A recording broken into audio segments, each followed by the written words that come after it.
Bonk. How's it going, everybody? Welcome back at long last to the series I'm doing with my lovely boyfriend. Hello. Where I am showing him the character designs in Marvel Rivals. He is a comic artist, he's an art teacher, he has a lot of insight on these designs and how they're put together and how they're executed. And today, it has been a couple of weeks, for which I apologize, but today we are finally getting to Loki. Loki. And I think you're going to like this one. I like how you apologize for me being busy. Well, I wasn't going to blame you. But yeah, Loki. Loki. So, I always loved his comic book design. I was kind of actually thinking about it since we were going to start this episode today, but when they did the Norse gods for the Marvel comics, even the early designs, they're just really fun because, you know, they're just a mythological figure from, you know, the way they would have been described in myth, and they really took that idea and then added, like, the comic book design ethos to it. Mm-hmm. And I just think Loki's is one that's particularly fun because they're like, all right, we're going to do, like, these, like, horns, but we're just gonna like really amplify that and curve it. So Yeah, look at him. yeah, I'm seeing what they did here with this part of the design. So this is kind of interesting in the way compared to kind of how we've seen it before, where it's more of a smooth curvature for those horns that are part of his iconic design. But this time it's like kind of a little angular instead of kind of a smooth spiral. But, like, my first impression is, like, it's all, like, on that cuts off his horns. Ah, there we go. Well, yeah. Well, my first impression is that it's all attached, like, it's this big armored helmet instead of just more of a decorative element. mm-hmm. So I'm not sure how I feel about that, because I kind of just like it doesn't make sense. It just looks like fashion, baby, you know? That fits Loki. Yeah, it does, doesn't it? And, like, this one is just a little bit clunkier and chunkier looking compared to what I would have preferred to see, but it's not bad either. And it definitely fits, like, the rest of what they're going for. And for this game where the whole thing is, like, everybody's fighting for battle, it kind of makes more sense to go with a chunkier battle design aesthetic. But let's get a zoom out and see big picture. Because, you know, obviously we talked about the iconic design portion for him. But let's see what else they did. Because this is kind of different from a lot of iterations, really, that I'm familiar with. Mm-hmm. I don't know all of them, obviously, but, you know, biggest one you've seen recently are probably his movie designs, and then before that, it was kind of, mostly they just went all green and then yellow accents, typically. And so this one we were doing blues and purples and a little bit of green. He actually has less green on his outfit than, you know... Than you'd think, really. He's green from behind. Yeah, from behind, because the cape is such a big element. But even that has a lot of big shapes on it. It's kind of interesting, too, that they're still going with Art Deco, even on his design, because that's not like Nordic types of, like, Celtic knot and stuff. That is very Art Deco. There's not really a lot of weave in it either, which you would think they would go for something that's in that region. Because I know that they're tying in a lot of other Marvel heroes with this type of design, so maybe they're trying to, like you said, the game occurs in the future, so maybe they're trying to invoke a lot of future designs by incorporating Art Deco into a lot of them. But I found that's an interesting choice, too. Let's look at the front for a bit more, just because I want to pick apart how they did the different colors here. Lots of layers. Yeah, lots of layers. But what I'm looking at is big picture too, because you see the layers, but there are color groupings. Because even though he has kind of like that front leotard piece of fabric, or not leotard, Loincloth? Loincloth. Yeah, the other L word, the loincloth in front of the legs. But all of that is pretty much the same shade of blue purple, or blue violet. So they're kind of grouping parts of his body using the color schemes. So that like the arms are that blue violet as well. But on his layered jacket, there's a piece of blue that's actually much higher key blue. It's losing a lot of the red out of it. So that creates a pop color, and that brings your eye up to the top of his body a lot more. Up on his shoulders, right? Yeah, on his shoulders. Because Yeah. can you see it? It's really close to the color of purple blue, but they've like saturated it It's up. blue. Yeah, so it's higher saturation intensity. It's a little bit less red because to get blue violet, you had to have a little bit red in it. And that's because the only place in the entire design they're using that blue that makes your eyes want to go up towards the top of them, and you know, you can pose like that. I'm loving the gold accent too on everything. That's a very Loki thing. Yeah, yeah, because you gotta have the yellow of some kind, right? But the fake gold makes it feel very regal and impressive. But I also like what they did with some of the lines throughout the body. Because if we zoom back out again, there's like these big patches on the thighs, creating this big like vertical line to the top, and like there's like a big like square on the hip. And there's a little bit of like repetition in patterns. They're using smaller lines. Like I keep calling it filigree because it kind of is. There's like little repetitions of line. But I really love how they're using thicker pieces to basically use like make it a big thick line to make like the V around his neck, and like the big pauldrons have like these 2 bars on it that attach to a jacket, and the way the hips, which is almost making a whole belt piece really. How are they attached? Turn them sideways a little bit. Because I think, yeah, the jacket goes over it a little bit. But it's really clever because it's really accenting a lot of the body and using bony landmarks too. Because like there's like the points where your hips kind of stick out. Mm-hmm. So it has this really nice look of being really layered, but also having a lot of physique to it just through using the elements and having them kind of abstractly represent the body. And then there's there's a little bit of the way the lighting's working, because I don't think they're doing a lot of tone change in the metal, like on the surface material, but when the light hits it, can you see how like the shadowed areas turn like red bronze, and the lit areas stay gold? So that's compared to how they usually do that desaturation towards the bottom of the figure. Instead, the gold accents, it really just seems to be their lighting engine. It is also a little baked in. If you look at his left arm, the one on the right side of the screen, the back of his forearm, the gauntlet is gold. But even if it's not like directly in the light, but the inside of his forearm is the darker bronze, even though it's directly in the light. I think they painted that. Yeah, I was trying to figure that out when his hand is up, if that was baked in or not. Because if you rotate the figure, does it change the top? I mean, not, you have to turn it towards the other direction just a bit more. There's a little bit of it, not as strong. So yeah, some of it must be baked in, but there's a lot of it that isn't. But that's still pretty nice. And obviously the reason that's going to make all that yellow pop too is that most of their color scheme is like this cold colors, which are your violets, your greens, your blues. And usually when you have a warm color scheme, sometimes you can be nice to have a cold shadow. But I think they're doing warm shadows for even the cold colors on this as well. And then they're using warm colors to keep up the brightness of the metal. Because if you put cold on gold, it'll look more like a yellow gold. You know, that kind of greenish gold. Mm-hmm. Which can be good in certain contexts, but on this outfit, they really want it to contrast and keep that warmth, so they're going to use a warm counter color there instead. I really like the color of green here. Just a nice, pretty sage green, but it's got blue in it. It's more on the blue side than the yellow side, which again, great choice because again, the star on this outfit as a pop color is the yellow. So everything else in the color scheme is supporting that. Even the white is kind of a cold white. It's more bluish, greenish. Mm-hmm. I think the only other warm colors really are his skin color, which is fine because, you know, he's got a big helmet on and it's really frames around his face. He has no hair showing in this particular version.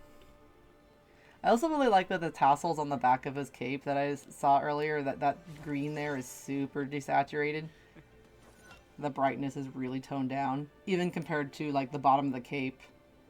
Like, see how toned down it is? Mm-hmm. That looks really nice. I wish we could see a little bit more of the back of the tailcoat, because I can see that they've done a lot of repetition on the lines there. Because there's like the dark purple lines that are kind of creating these segments, and then there's the gold filigree line as well. But that's just, they're controlling the size and proportions and the value quite well, so they can do these repetitions of those lines without it being so distracting from like the bigger shapes of like the gold gauntlet and the big gold pieces on his arm. Yeah, I really like this one. This is like a really big, good control of proportion, of having like these big gold pieces versus the smaller ones. So we have everything tied together really nice, but also at a glance, the figure is just really well balanced. I even think the cape's kind of a neat shape too, because they've got these two heavier pieces on the upper side of the cape, which goes with the heaviness of that big fur collar. Mm-hmm. And then I'm looking at the back, by the way. And then there's like this kind of skinny, narrow, sword-like shape with the triple triangle shape, which that one is a knotwork. Now that I was looking at it, I realized it didn't overlap. So that is a knotwork there. That's the only one I could find so far. Maybe I should look a little closer. I could find other ones.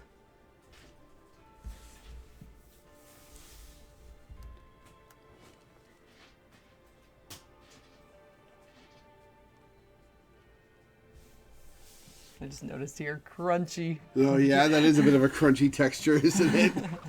When you zoom in, you can see the green artifacts on the edges of the yellow, which from far away you probably don't notice at all, and everything in motion makes it even less noticeable.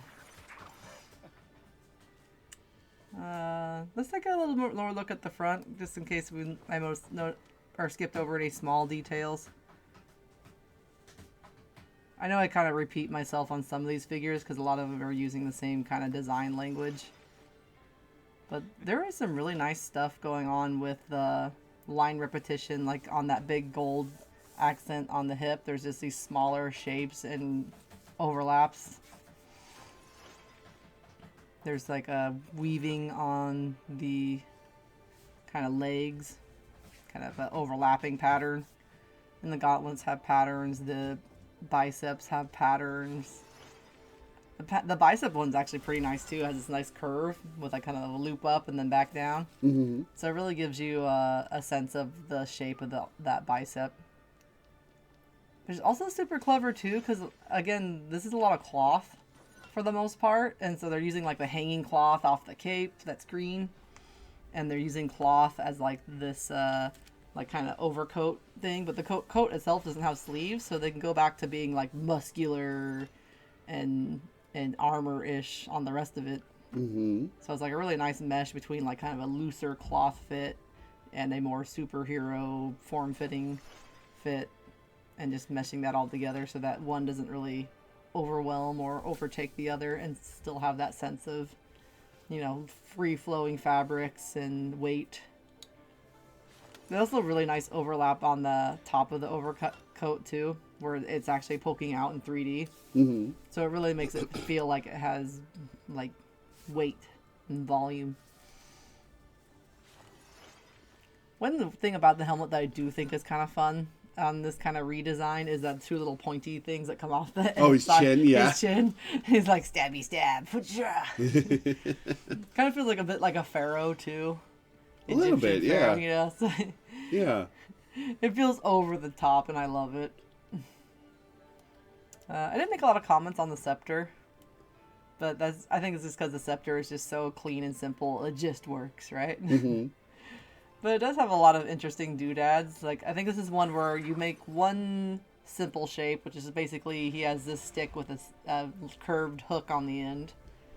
And then from that point, if you got that silhouette, then you can come back and add, like, the sawtooth and cut that out and put the little bauble of that little gem in the middle, which looks like it could spin. And then there's, like, an extra one that's green in the front. It's a brighter green. Oh, it is spinning. Okay, yeah, so it does animate and spin. You can see how they can kind of take this one complex looking, death sphere, but start with the simple shape first, and then you cut it down and create something that looks like it's got a bajillion little pieces going on. Mm-hmm. But you'll probably notice that there's not a lot of high contrast in any of those pieces as far as values go. Like the green and the yellow value and the gray value are not wildly different. I think the darkest values are actually in the shadows, like the dark gray and black shadows that are showing volume and three-dimensionality. As compared to like his own costume where he does have more value range. Like you got the light gold, you got the light green, you got the dark blue, you got the dark purple.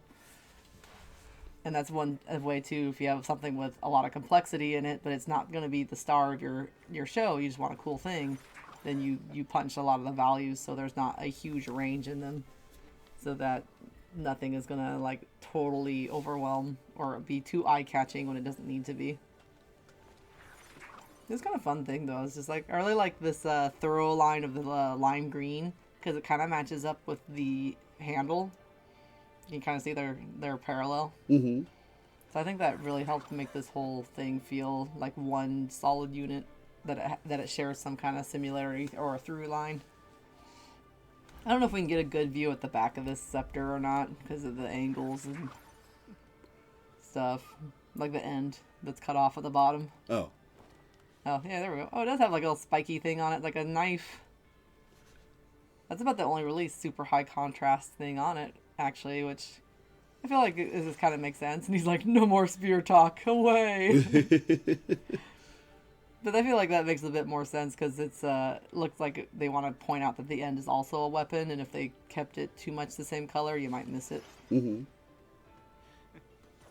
And then you get a little personality with the animation too, which I like animation a lot, but I'm more focused on illustration and comics and visual design on that aspect. But it's nice that seeing the particle and the bright green being kind of his accent color. I'm gonna guess that's gonna appear more than once in these outfits. Neon green. Yeah, I like this one.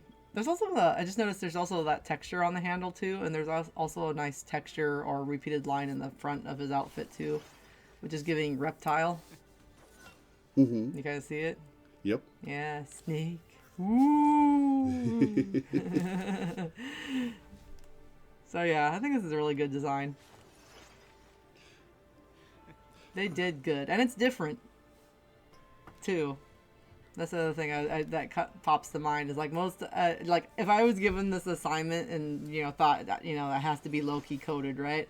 My first instinct would probably be the outfit was going to be majority green, and I think it's really cool that green is still like the pop accent color, but it's not the overwhelming color to this outfit. So we look at more Lokis. Well, you were talking about the warm color of his skin. How about Frost Giant Loki? Yep. His goth face. And so it's like, Loki, please stop. We can't listen to My Chemical Romance all day. And he's like, I can, brother, and no one can stop me. I do like the play on the color for this alternate outfit, though. Because we do keep that purple quite a lot, but the groupings are a bit different. He moves around quite a lot. He has a chest window in this one, I just realized. I can make a chest window, and you can't stop me, art director. No, but as I was noticing, like, the boots have been turned all dark, so we get a lot more weight on the top, which I think fits the giant motif, because we're going to make the top feel bigger by making the bottom feel smaller that way. I'm not sure I like making his horns ice instead of gold. Yeah. I just noticed that. You just noticed that? I like it, but that's because the way that we have these silver accents on his outfit. There's one on his collar, there's like two on the cape, and then the little bracelets that go around the bicep. So I like that brings more of the silver accent into the outfit. I guess there's one more on the hip where they changed one color on that square. So it does more of a back and forth. Because to do icy with gold would be kind of tough. And even the gold looks like it's got He's also got toned. his cape clasps. Yeah, that's what I said. It's cape. Oh. But the gold, they're keeping gold, but the gold, I think they toned down to a bit more bronze. So it looks a little more weathered. And so I think it's really nice that's got just that hint of warmth in the purple and the gold to go against the cold. Now I don't think like this is going to be everyone's favorite color scheme because like it's very low key, muted with low key smack. But like the bright colors in this are the bright blue skin and pretty much the bronze gold. And, you know, some people are just it's not going to be their favorite colors, but I do think it works well. And I've seen, like, this type of blue-skinned character in different fantasy settings overall, and I like the way that's proportioned. Because I just like the silver and the blue on the top of the outfit only. And I like that the horns got that same treatment, so we get more of this icy feel. Because I feel like if there wasn't enough silver, or if there was too much silver, he would feel too dead, you know, as a color design. But I think it's just enough to give us this idea of, like, Arctic feel. Because he is supposed to be a frost giant. And I think that blue is also represented in the staff as well. Because instead of that green, it's, like, more of a teal blue, which is not the same as the skin color. Which I think, again, they're going for icy. And I think also what I like too is that blue being higher saturation makes his skin look duller. Because I think if it was the opposite, it would make him look kind of weird. And that's a hard thing to do when you're going to do a non-human skin tone. Is that, okay, it's like, okay, it's got to be blue skin. Did we make it too bright? He looks like a Smurf, right? If we make it too dull, he looks like he's a zombie. You know, there's like a little sweet spot. So they're using, I think, really nicely their other colors to create this idea of like, he's not dead, he's just cold. And again, they're still doing like alternating silver and gold, which can be hard to do sometimes because like if you don't alternate it enough, it's going to look weird because there's like this one silver thing in one area. I actually, when I do metals, I really like to do like 3, you know, do like patina copper and gold and silver. So that might be a kind of neat idea to explore is maybe some greens in with like a patinaed copper metal or something, but I think it's very nice. I'm not sure about the opalite texture on the horns though. I think that could have just been silver or maybe just an icy color. But it's not strong enough to be ultimately distracting either. I'm just not sure if that fits as well. Maybe that's why it looks weird to you once you noticed it, is that it's not actually a silver color. It's got an iridescent color instead, which is silver armor does not seem to have the same treatment. Might be kind of cool if they did, though. Sparkly. Could you imagine? It's just Loki at the Pride Parade. As if he doesn't tear it up there every year. Right. And take it up and turn it to 11. Yeah, not any more extra notes because it's pretty similar to the base one, just a little bit different groupings. All right, in that case, how about President Loki? Presidential attire. I like that he has a little presidential button. This is kind of interesting one. His staff is like a snake staff. It looks a little awkward when he holds it in this animation. It might have been interesting, yeah, if it's held up in his base animation. Or if maybe they had him spin it or something so that it would look more snake-like in the other pose. But anyway, that's off topic. I was trying to think like going by the theme because, you know, presidential. There's some weird artifacting on the effect of his horns I just noticed. Oh yeah, a little bit. I don't think it's like something on the edges. I don't think it's supposed to do that. Huh. Get the devs. Sparkling in the flash photography. Yeah, right. They're just like for all the presidential photos he's got to take. But yeah, I'm just taking a look at this just on this idea of like formal wear, presidential wear, but it's also a little based on some trends you would have seen from yesteryear because we don't really do laurels anymore, which is kind of what he's got on his shoulder, which is kind of cute. It's a way to keep kind of the Nordic idea to his whole character, bringing nature back in. Mm-hmm. And then he has like the rest of the scarf coming down and his presidential button, obviously. Uh-huh. I like how it's both colors, so you don't really know if he's running for Democrat or Republican. It's the Loki party now. He might actually be a better president. Let's give him a try. I do like the red and green quite a lot. That was a good choice because they're complementary colors. And he has lime green for the cufflinks, which is kind of an interesting choice because they don't really use it anywhere else. Yeah, that's a little out of place, isn't it? Yeah. I'm not sure that it doesn't not work because we do have yellows in the outfit as well, so it's not like an unharmonious color. But it is an interesting choice when all the other greens are kind of a jade or like emerald green was the word I was looking for. You know, it's got more of a blue-green tint than it does a yellow-green. Mm-hmm. But the way he poses with his arms out, and I'm sure he waves his arms out quite a lot when he's doing attacks and things. It might just be a way of a color to give him a little bit more accent to the hands.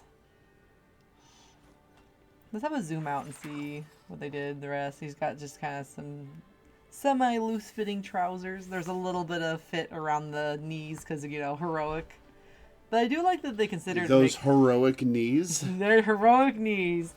They didn't want to give him just the trousers with no shape. You can see his body shape underneath though.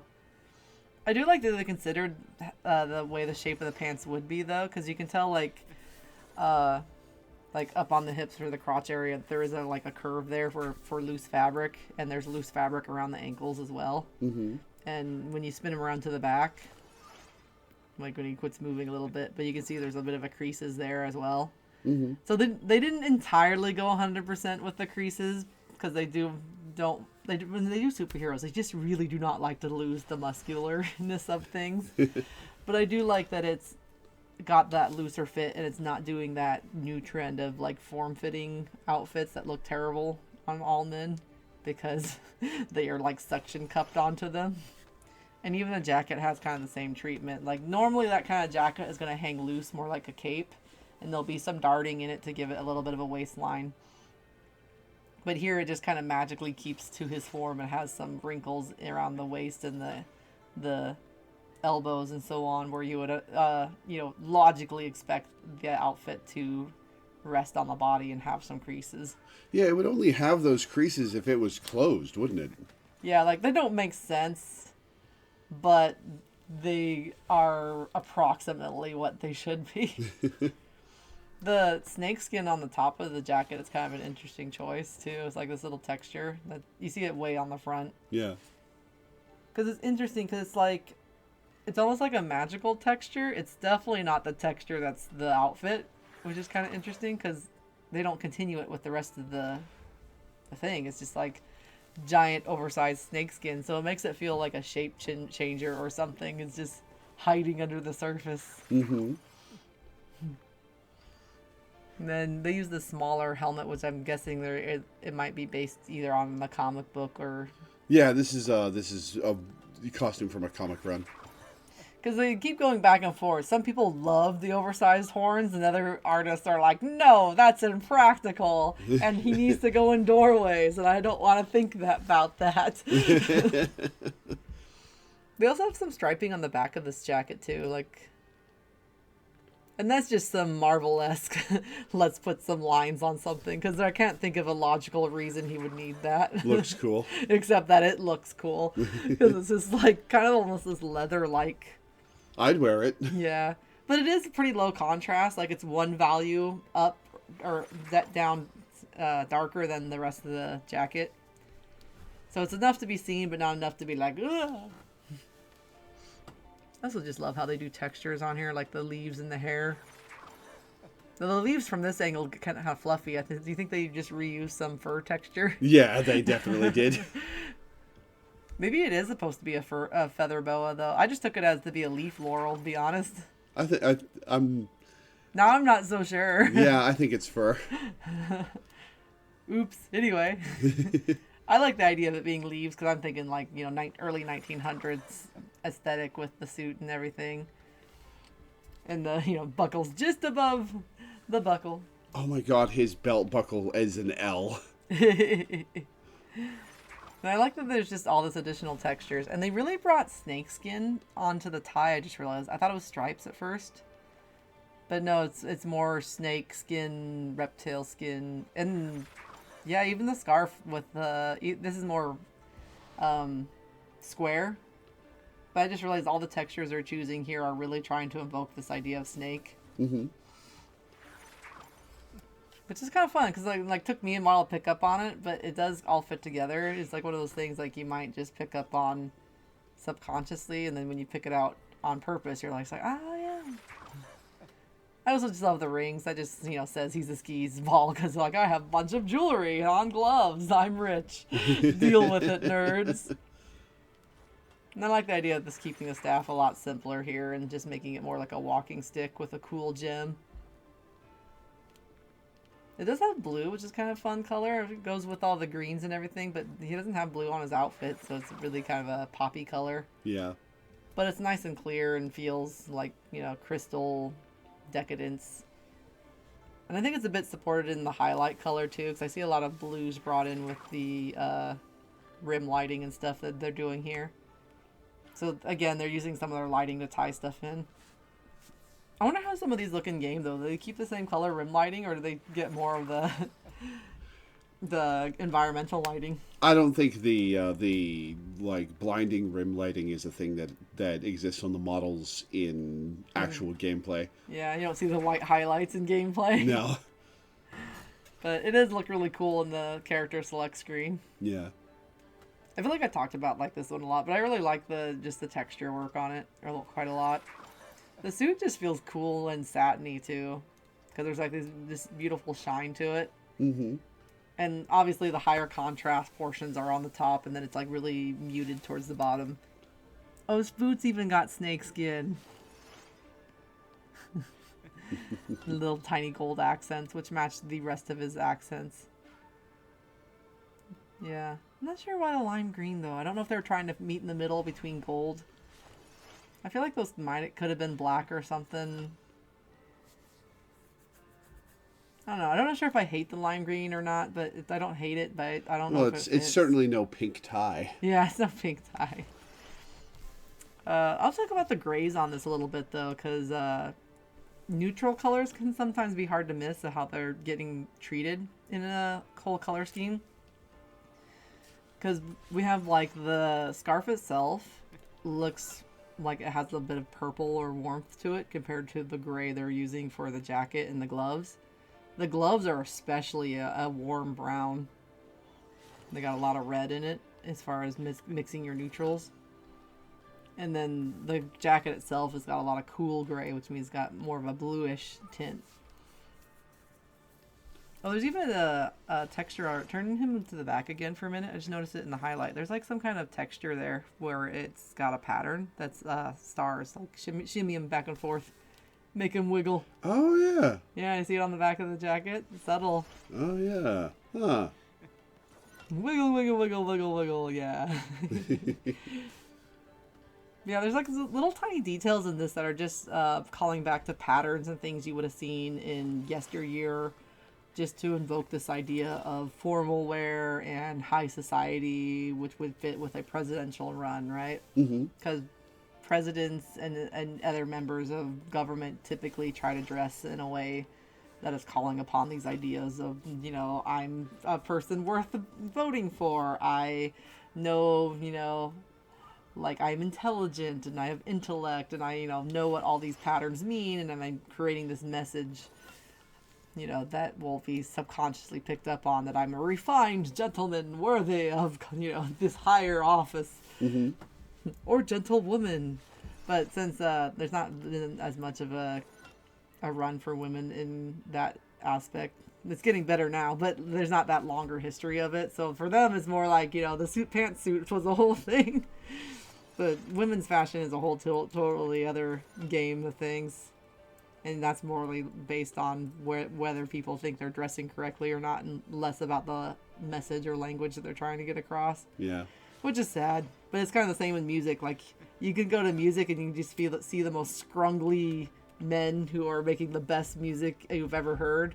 But you can't find the scrungly women making the best music you've ever heard. Because if a woman's going to be popular in music, she has to look pretty. So every person that you probably know of as a popular musician who's a woman has to be kind of like rock star, beautiful. Which is sad, because I feel like we probably missed some amazing people with amazing talent that get kind of shut out of the business. Mm-hmm.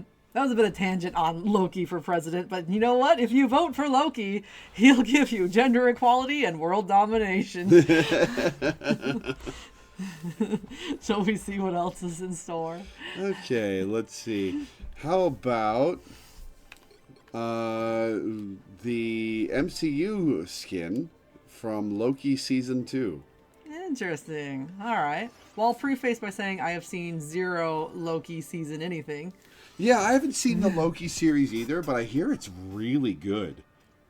So I won't be able to compare this to its like TV edition or streaming edition, I guess. Gosh, I'm getting old.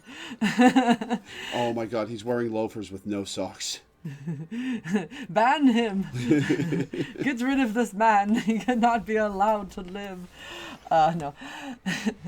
Let's look at what they did in this outfit, because it is very monochromatic. We've only got pretty much green and a little bit of yellow. A teeny tiny bit of yellow. Itty bitty stripe of yellow. Yeah, it's on the horns too, but yeah, itty bitty yellow. But it's really nice. I like the layering of all this cloth. The hair is kind of pretty too. I'm not used to seeing him with like floofy curly hair. And making That's some Hiddleston hair. I also like that the horns are like almost this big headband, but the angle of them, especially if you're from the other side where his head's tilted back. Keep going. There we go. Can you see how like they're tilted upwards? So they make this nice even swish upwards, even though from the front they're like, poking forwards and out. Mm-hmm. I really like that they considered it from different angles of how it would look, and that they are looking at the overall trend of that line. There's some nice texture on the arm too for that fabric, making it feel like kind of a heavier canvas fabric.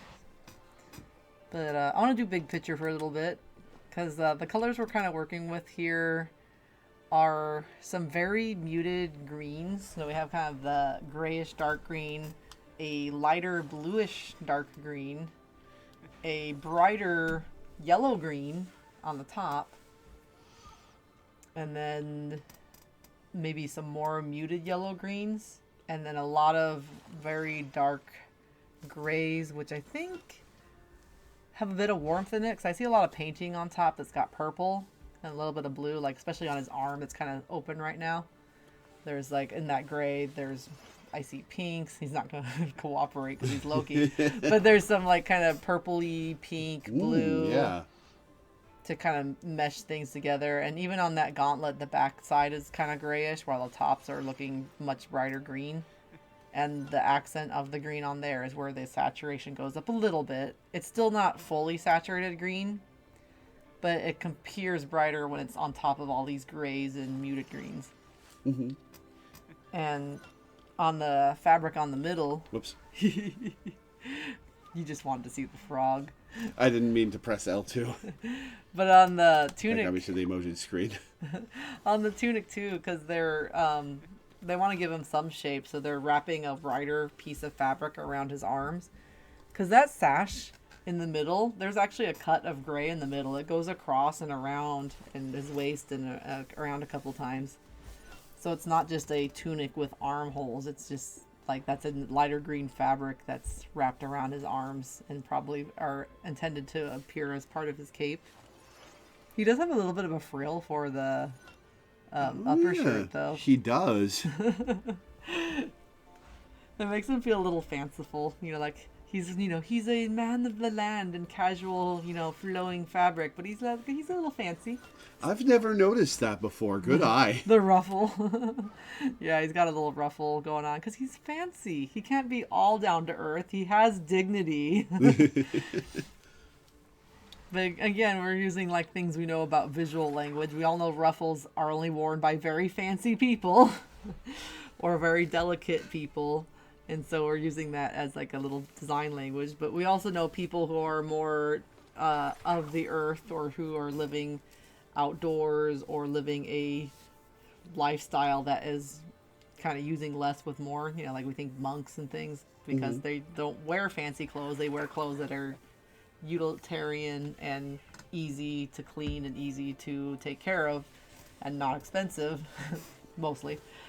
So he's wearing something that kind of invokes that as well. We do get the arm bracelets, which are, again, because he's still a fighter type character, he needs to have a little bit, but it's very casual medieval fantasy like. And it's got a lot of, still the roping to me feels very cloth like, which I like, because I feel like it would otherwise look too armorish. It's like just a hint. I want to look a bit more at the legs, because the legs also have stitching for the seams to show that they're kind of, again, down to earth, handmade.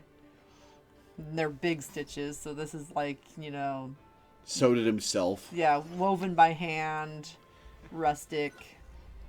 And then the bottom parts are like, I don't remember what this garment is called, but can be used for boot coverings and leg coverings, but it's a leg covering of some kind, because it's not actually the rest of his pants, because the stitching's gone, and they have a little flare at the end that would normally go over a boot, I think. But it could just be a leg covering, because I think medieval Europe tended to have a lot of these, and some other cultures probably have a similar garment as well. Where it's just there to help kind of keep the pants from flowing everywhere. It was like the old-fashioned way of doing things, so you didn't have like a bunch of fabric to get dirty, and you could just take off the little leg covering and wash that instead of your whole pants. The loafers are kind of funny because they're like very modern compared to most everything else on this outfit. Gotta have some comfort. It's got he needs the insoles for his feet. But I do like that they're still trying to keep it super casual by, no socks. There's a lot of big stitching on it. I mean, the edges of it still look pretty modern, but this could also be a style shoe that is handmade. Not like an expert on historical types of shoes. And the horn design's fun too, because it's got segments, so it does feel a little more like natural, like it's some kind of animal or insect, rather than the normal where it's more looks like a piece of armor, or something hammered or made by the men or the dwarves. And then we were talking about the gold accent briefly for a minute, because we were talking about how green everything is, and like we were just slowly getting more saturated as we go up. But I do like that they don't get darker and desaturated by the legs, they just go bluer instead. Which is kind of a way of, blue colors tend to, feel darker because they're colder compared to warm colors, which tend to pop forward. So instead of just letting everything get super dark and kind of, instead they just go, let's go blue. So honestly, I think the pants are lighter in value than the green of the top of the outfit, which I think is a great way to balance, because he has so much dark on his upper outfit with the dark grays and a lighter skin tone, which pops on all that dark color. But then I feel like if the bottom was dark, he would just look a bit like goth. And, you know what I mean? Not that you would complain. Not that I would complain about that, but his character needs to say more than, dark prince of darkness. So they're using blue and a lighter value to make sure that that doesn't come across as that way. The staff is really fun too. I like the idea of this gnarled staff. This is a thing where instead of making a symmetrical design, you make something that's got asymmetry, so what they call variety. So every little branch is a little bit different, even though they all kind of loosely form the same shape. So it gives it a bit of a chaotic sense to it. It's a branch essentially with a cool crystal. They didn't get any browns in it, which is kind of a fun idea, because there's not really any brown in his outfit either. Even the gray is not even close to coming out brown. It's more purpley, so I think if they went with a brown stick, it would just kind of look maybe a little bit too flat and like out of the color scheme. Uh-huh. I'm loving the purple. Sorry, I got distracted. There's some purple highlights on his horns that are distracting me big time. Because I love that purple is punching the greens to be brighter, which is a great thing that they do in a lot of their characters, is use a different color that will punch the other colors brighter. But anyway, back to the staff. It's like a kind of a blue-green, very blue-green, matches his pants, but maybe a little bit more saturated. And then they're using that bright yellow-green as an accent. And I like that it's really a thin thread. They make it wider in certain spots. But if you're looking at it like kind of you blur your eyes, it's kind of like tiny medium stripe, itty bitty thread stripe, and then big crystal. And if you think about it in those like ways, it's making this rhythm of like da da da da, you know, like which is a design principle with rhythm, is just creating like a pattern. So it is kind of like music, but it's a visual pattern. And our brains love the heck out of patterns. Mm-hmm. And they can be like regular or they can be irregular, but whatever way they do it, it creates some order to what it looks like chaos. Because that looks like chaos when you think about it, but there is an order in the rhythm and the variety and everything that comes together. So it doesn't just look like garbage that's mangled together. It has sense, and it's a great design. I'm also really loving all these little gold accents on the horns themselves too, because they're also really irregular. Yeah, they look very cool. And there's a thing with like design principles where there's kind of a push and pull. So the pull is things that are going to unify things. In this case, all those gold lines are sharing a similar curve and kind of zigzag pattern, right? They're curved, they zigzag, they curve and zigzag. Whereas the push is they're all different. So they're all got this variety to it. So that push is that they're all different, but they're unified by having like the same style.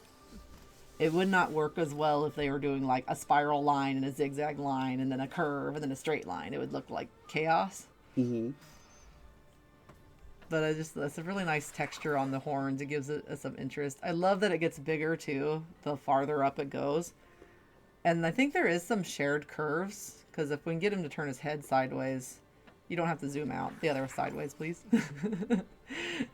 But I'm seeing like there's this downward curve that's repeated. So there's like one at the top of a horn peaks, and then another curve peaks, then another curve peaks. So they're all curving downward generally. There's not any curves, or not very many curves I see at all that curve up. At least I'm not finding any. I guess there's one curve on the opposite horn I see that curves up. But yeah, they're just using, again, some kind of unifying design sense, so that when they do that, kind of what is really a subtle pattern, it's not going to overwhelm the design and make the design crash even by adding all these extra pieces. I also love that the gold accented the little hook on his waist. I just realized to hold his the fabric up.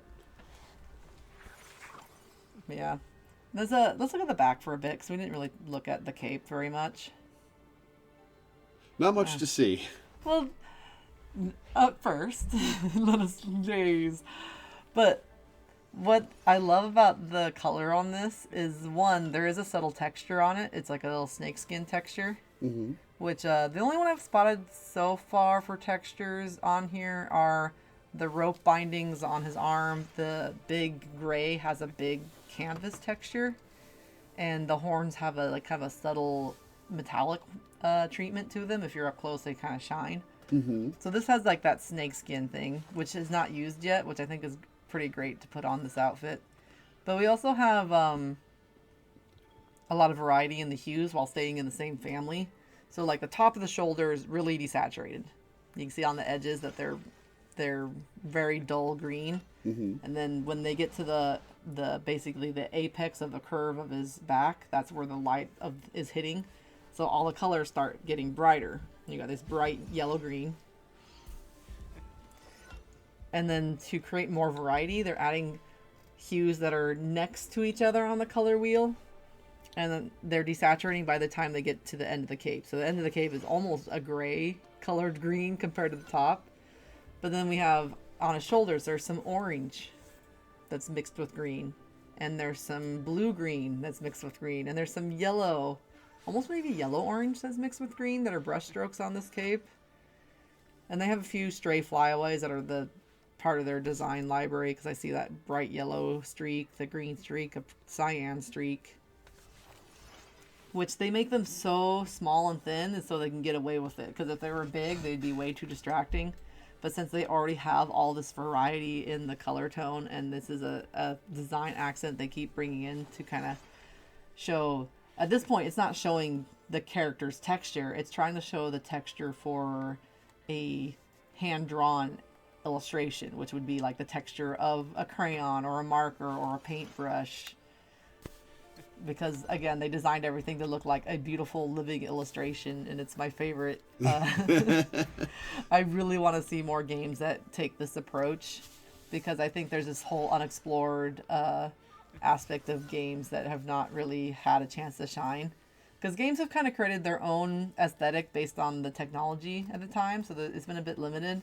And then when they started to get close to photorealism, everybody really wanted to chase that for good or bad. And we know there was a lot of bad. Mm-hmm. It's starting to get kind of good, but now it's like very predictive, and it's kind of homogenous almost to two mini games. It'd be great to see some games that would explore some, like Marvel's did, some styles that we have not seen in games before, because the technology could not handle having textures of this like fortitude, right? They couldn't hold textures this big or textures this painted before. They couldn't have this many effects before. They couldn't have this many polygons before. They couldn't have an engine that could do this side lighting before, right? So I'm hoping this will inspire some games in the future that are just going to be some beautiful works of art and storytelling, because that's my favorite aspect of games, is just the ability to storytell and jump into a world and be a part of it. Yeah. Another tangent brought on by Loki and his beautiful cape. It is. I do retract my statement that there's not much to look at with the cape. Yeah, and like there's really lovely work on the creases too, because it would have been pretty easy. A lot of the other capes too that are not as heavy on the fabric, they keep them flatter.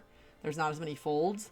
This one's like ripe with folds, and there's that lovely V fold in the back. It's the one where it goes to a V shape right around the back of the neck.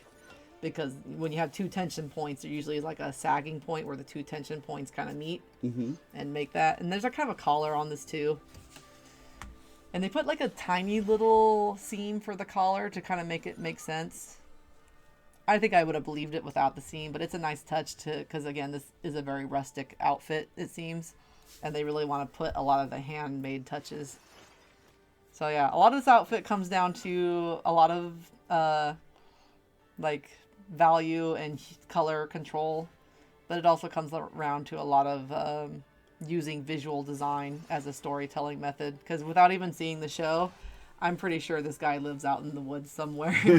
And if not, he's like probably in very down to earth and with like a bunch of books or something. Maybe I'm all totally off the mark, but that's my impression of this design they've given him here. Like, you know, this is not the one living in an Asgardian palace with his brother. He's, you know, probably living in some kind of druidic-like, you know, environment. Maybe by himself, you know, casting his magics on other people for fun. Yeah. I like this one. It's hard to go wrong when you do stick to a really limited color scheme like this, where you only are going along the color wheel, which is called analogous when they're close to each other. But, you know, it can do a lot. You can do a lot with a little. Mm-hmm. And they certainly did. They did. Very pretty. Oh, I like the shine when he spins, too. Did you catch that? There's like a bit of a yellow shine on the cape. Yeah. Like sunlight catching it. Yeah, it's just like a little, like, spoiler, like, instead of the white highlight. That happens on some outfits, not all of them. They'll do like a big color highlight. But it gives a nice material feel to that. Now we're just like, you spin me right round, copyright strike.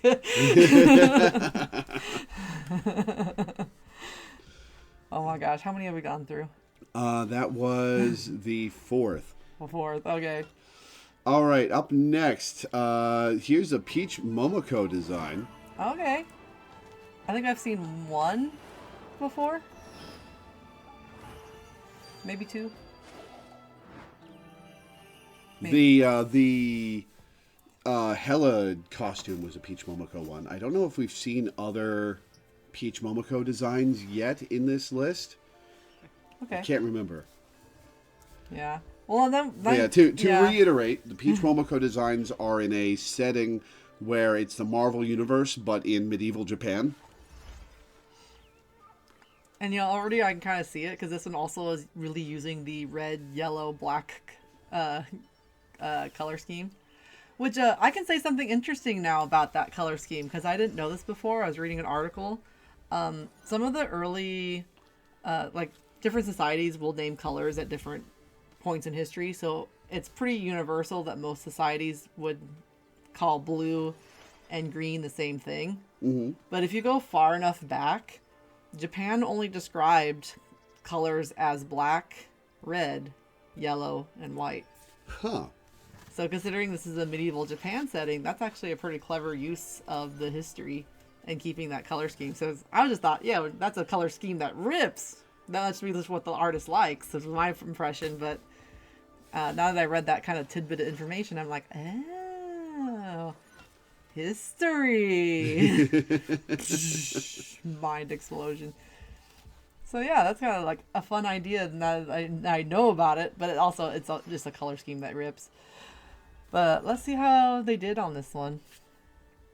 Because this one also has a lot of heavy use of a repetition of shape with the medallions. Because we have like circle, circle, circle. Loki is just a hard guy to critique though, because he keeps moving. It's like, slow down, man. Because I do like to look at the big picture first, but he is really movie. Now we know why Thor is always annoyed with him. So let's see. We'll try to do the legs real quick. So he's got kind of these big golden anklets, mostly black for the pants, with like a little bit of a fabric swoop on the hips to kind of show that there's some white there. He has kind of either a tunic or a tabard kind of tucked into the belt. And I love the pattern on the red portion. That's also a lot of vertical lines too, because we have like the vertical white fabric, the vertical red pattern, the verticalness of the legs. There's nothing really breaking that up too much except for like this repeated diagonal, which again is still kind of pointed upwards, but it's more of an arrow. So if the tall verticals didn't make your eyes go up, the little arrow verticals on his legs are probably doing that too. So it's like, go up. And so then you get to kind of the chest area. We can have a zoom in at this point, I think, and we'll see most of what we need to see. So like I said, all those legs and the verticals pushing you up. Then you kind of hit the chest, which kind of opens out, right? Because we have like kind of a shirt that's kind of overlapped. He's got this big cape, a big V shape, really, even with the fabric of the shirt. So that we, kind of finally get up to his face, leaving the eye there. This one is like they kind of did like a wood texture for the horns, which is kind of fun. Keeps them yellow in the color scheme. Mm-hmm. There's a little bit of using a lot of warmth of the reds at the ends. There's a little bit of green that's kind of meshing it into the helmet piece too. Like that's kind of fun actually. So it's not like a hard transition of the horns to the helmet. It's like a subtle, gradual transition. Then it has like the rope wrapping around, which is based more on like a Japanese motif. I know I've seen stuff like that before. I just don't have the cultural know-how to describe it. I do like their little red baubles. I think they're not even, but I can't tell. Can you turn them slightly? Because I don't think there's one on the other horn. There is not. Yeah, so it's like asymmetrical, which I think she did a little bit of asymmetry in the other design too. Which I'm trying to remember, because it's been a while since I talked about the Hela one, but I think it was like she does a lot of symmetry in the big pieces and then a lot of asymmetry in the smaller pieces. So like, the colors of like the dress and the outfit and the fur are symmetrical, but then like the gold baubles and the silver baubles are all asymmetrical.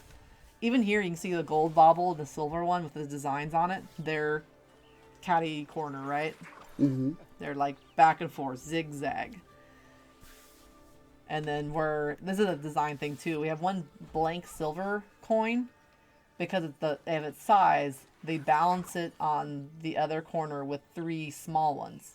So the 3 small ones take up approximately the same visual space as the one big one, so they don't look out of place or unbalanced.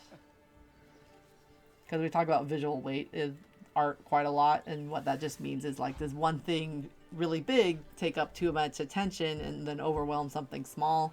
And then usually the way you get around that is like the small thing has more complexity, or the big thing is simpler, or there's more small things to balance to the one big thing.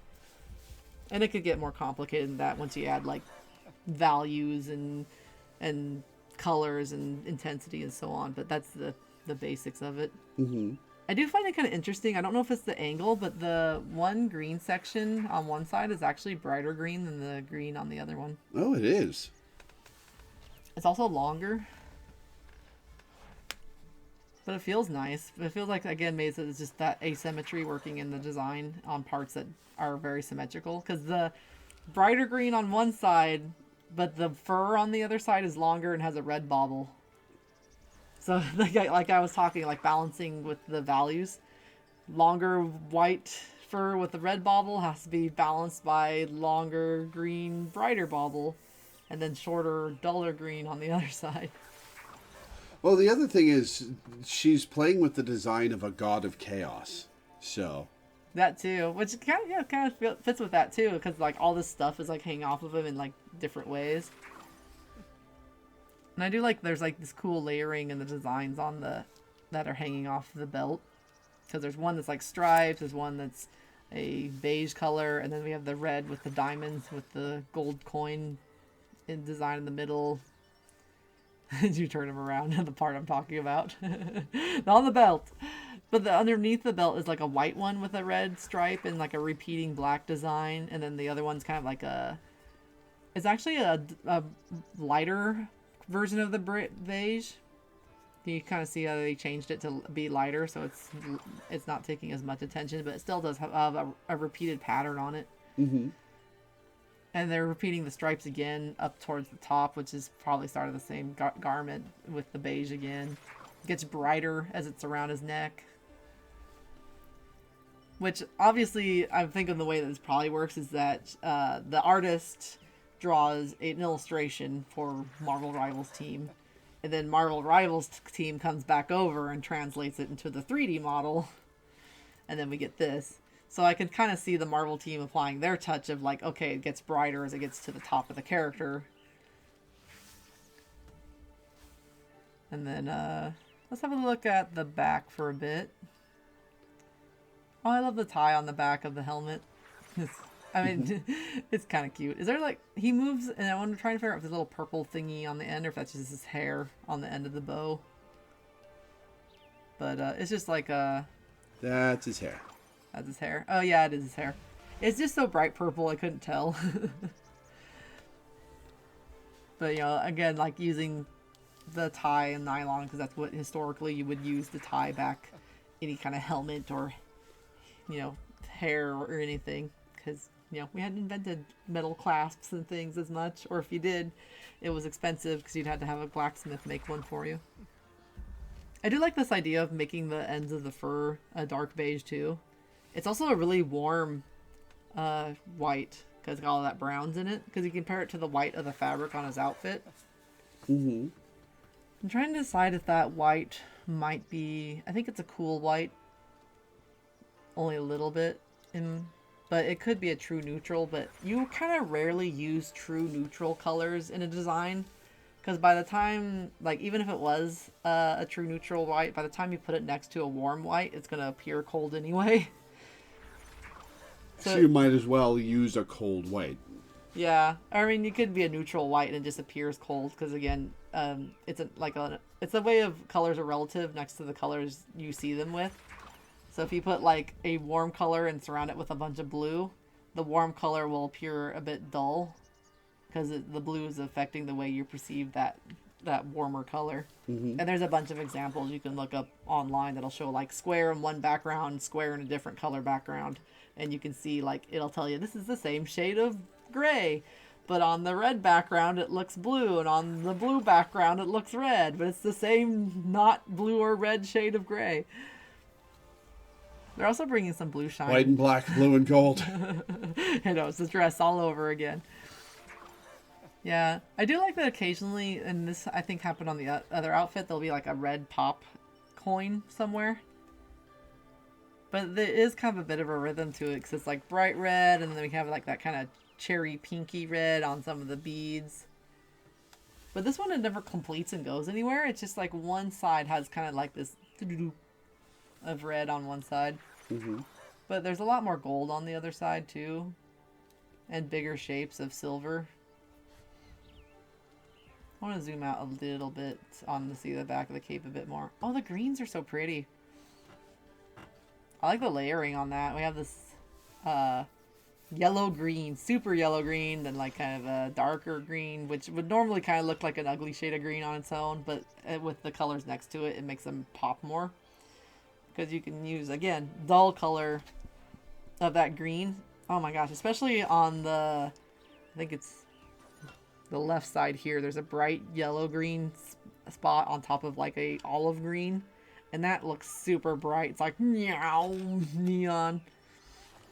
And then I think to just kind of keep it looking still really bright and not too, you know, dirty, dingy green, they put some blue green on the ends on the bottom. Yeah.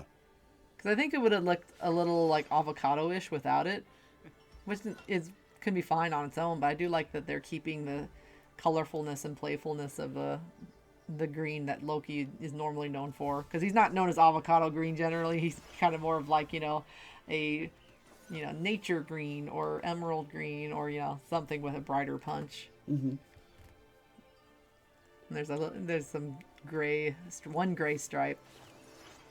Yeah, there's a lot of fun in this. What did you say the artist name was? Peach Momoko. Peach Momoko. There's a lot of fun in this artist designs, as far as like things appear momentarily a bit symmetrical until you start looking at it closer, and then you just realize there's just so much layering and asymmetry that wouldn't work if they didn't have some of the symmetry in the rest of the outfit, the bigger pieces, like from the front, if we look at, because the cave's obviously got a lot of layers on it, but from the front, you know, like the leg, both sides of the leg are the same, and both sides of the sleeves are the same, and both sides of the tunic are the same, except for obviously where they cross over. And then like there'll be like that big center pattern on the belt design here. But then everything else like plays around with asymmetry really hard, like it's not like all over. But yeah, I talked about how it's really nicely balanced. You know, if you have big long shape of one aspect, we'll make a brighter color on the other side. If we have like one side that looks like this, we'll have the other side like that. I'm also kind of looking at the horns too, because there's actually a lot of extra like threads too, because there's two baubles and one of them is just a thread with no bauble, and then the other horn only has one.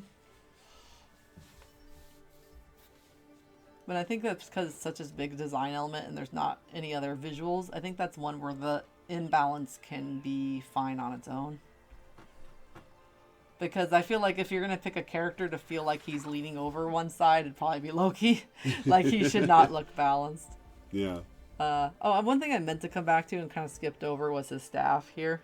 I just noticed that the hanging red cherry bauble is stiff and and not moving. Yeah, it's not moving. I'm not sure why it isn't, because I know they've done special animations for a lot of other doohickeys too, but all the string on that is like zoom. Either I guess they ran out of time or someone forgot to put a note in the design document of like, hey, these are string, they need to move. I do kind of want to see the other side, the back of it, just to see if it's any different. Like if there's a gem or anything. Oh, there is a gem. Dang. It's too bad it's at an angle that you can't really see it. They probably should have put it on both sides, in my opinion. But yeah. I think from the front, what I like about it, it kind of reminds me of the stories of like a gourd, where they would trap a spirit or a magic or a potion inside the gourd. Mm-hmm. That are in a lot of Asian mythologies. I know it's not a gourd, it's a stick instead, but like the bulbous shape of it feels gourd-like, and the way it's tied up to be grown and managed feels like the kind of mysticism and magic that would come from like some kind of elder or hermit. So I really like that as part of his design, especially considering he's originally a Norse mythology. So actually, this is the second Norse mythology character we've seen them redesign. I feel like that's big shoes to fill too. Like when you have to play around with a character whose mythology is not based on what you're doing at all, but it also must be really fun to take the character too and kind of translate the ideas of them to that. I don't think Loki has shown up in the Demon Days comics, but Storm and Thor have as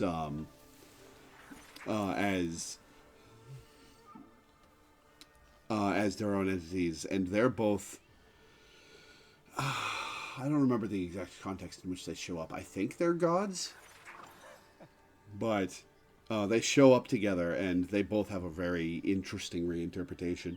I'll have to show you later. Yeah, I'll take a look at that because I like just how they're interpreted here in the Marvel's game. They look awesome. I also just really like the layering on the outfits quite a lot. They're just the coins and stuff. It's like obviously it's very similar to the Hela one, but I just think it's a nice design motif. Mm-hmm. All the coin haters are out there like, yeah, no.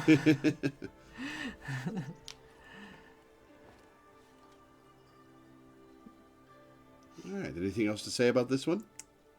I don't know. Oops. I think I might have gotten it all. This is a costume that I think is cool in the aggregate, but the more I look at it, the more chaotic it gets in a way that bugs me a little. All right. But that's entirely a personal hang-up. We'll see. I have no idea what you're going to pick, so... I'm talking about this one. I'm talking about the one we're on. I thought you were talking about the next one. No, the next one is Loki with the All Butcher, the symbiote sword. Oh. I got a cool as shit intro. And at least it wasn't a fake out like the Iron Man one was, where it's like, cool dragon, and then the outfit looked like poop. Mm-hmm. This looks sick, though. Yeah, doesn't it? This is where you can go all dark and do Prince of Darkness.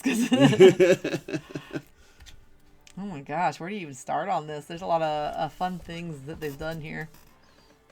I'll do color, because color is my favorite thing anyway, so we'll start there. But there's some really fun play in using different types of gray and desaturated colors.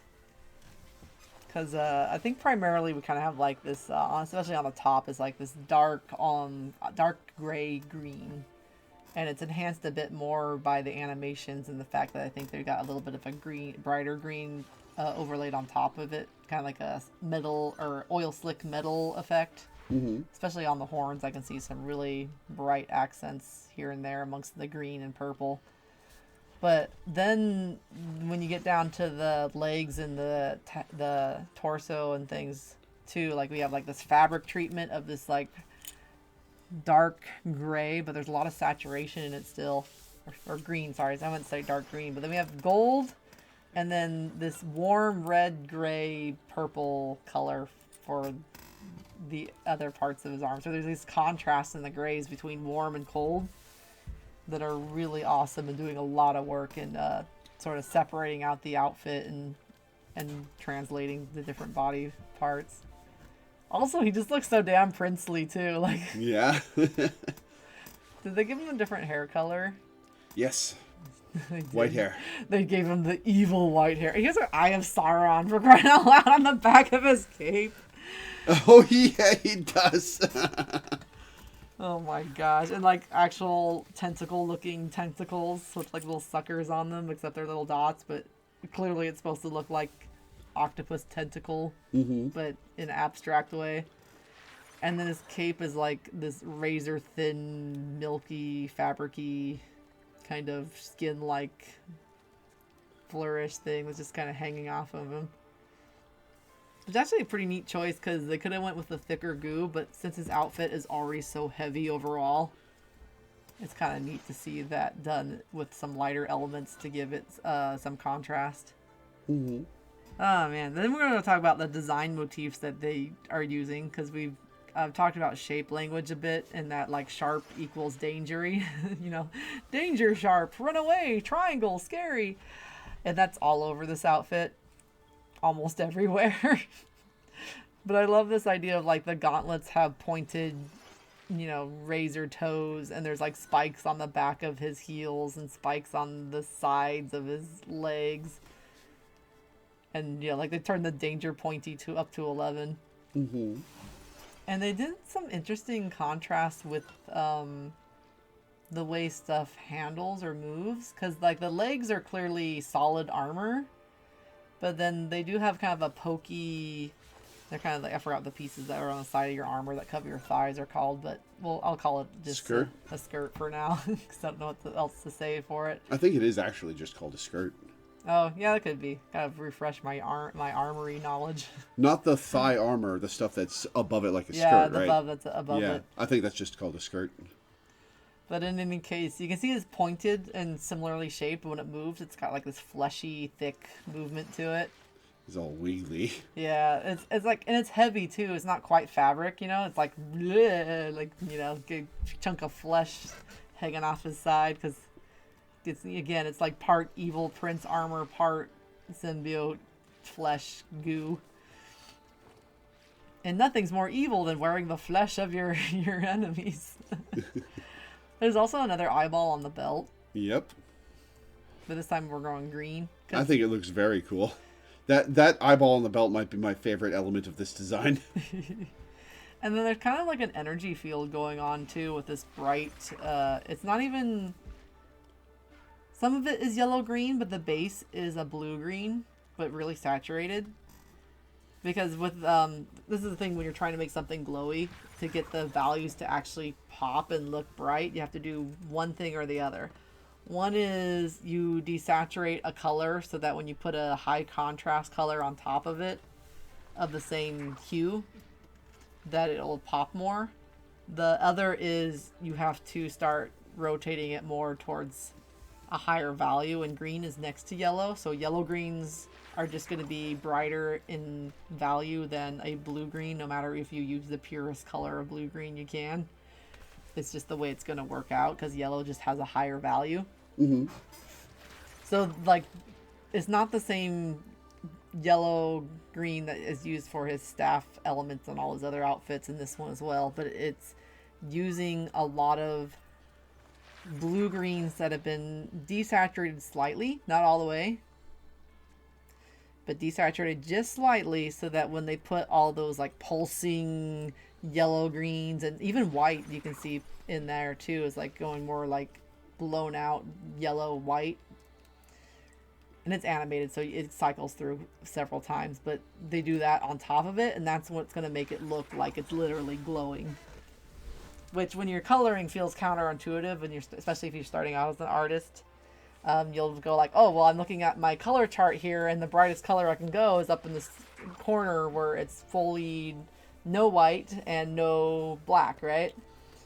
But that if you do that, it's just not going to look neon as soon as you start adding other bright colors. So to get it neon, you have to pair it next to another color with a bit of a duller color. So when you put the neon effect on it, it actually does look glowing. Mm-hmm. Which is what they've done here quite a lot too. Like the eye especially, if you look closely, you'll see it's like dark green almost in some spots. Even though your overall impression of that eyeball is like neon green, right? But if you look like the way that you color pick, if you like took a screenshot and color picked it, it'd be like there's a white highlight for the glossiness, and then there's like a dark green, and then the edges of that eyeball are the bright green itself, and it's just faded in. Looks like sour apple candy. It does. Looks so delicious. A lot of people would probably like to eat Loki right about there. But I also like that they put the glowing effect on the hips too. Like really, the hips don't lie.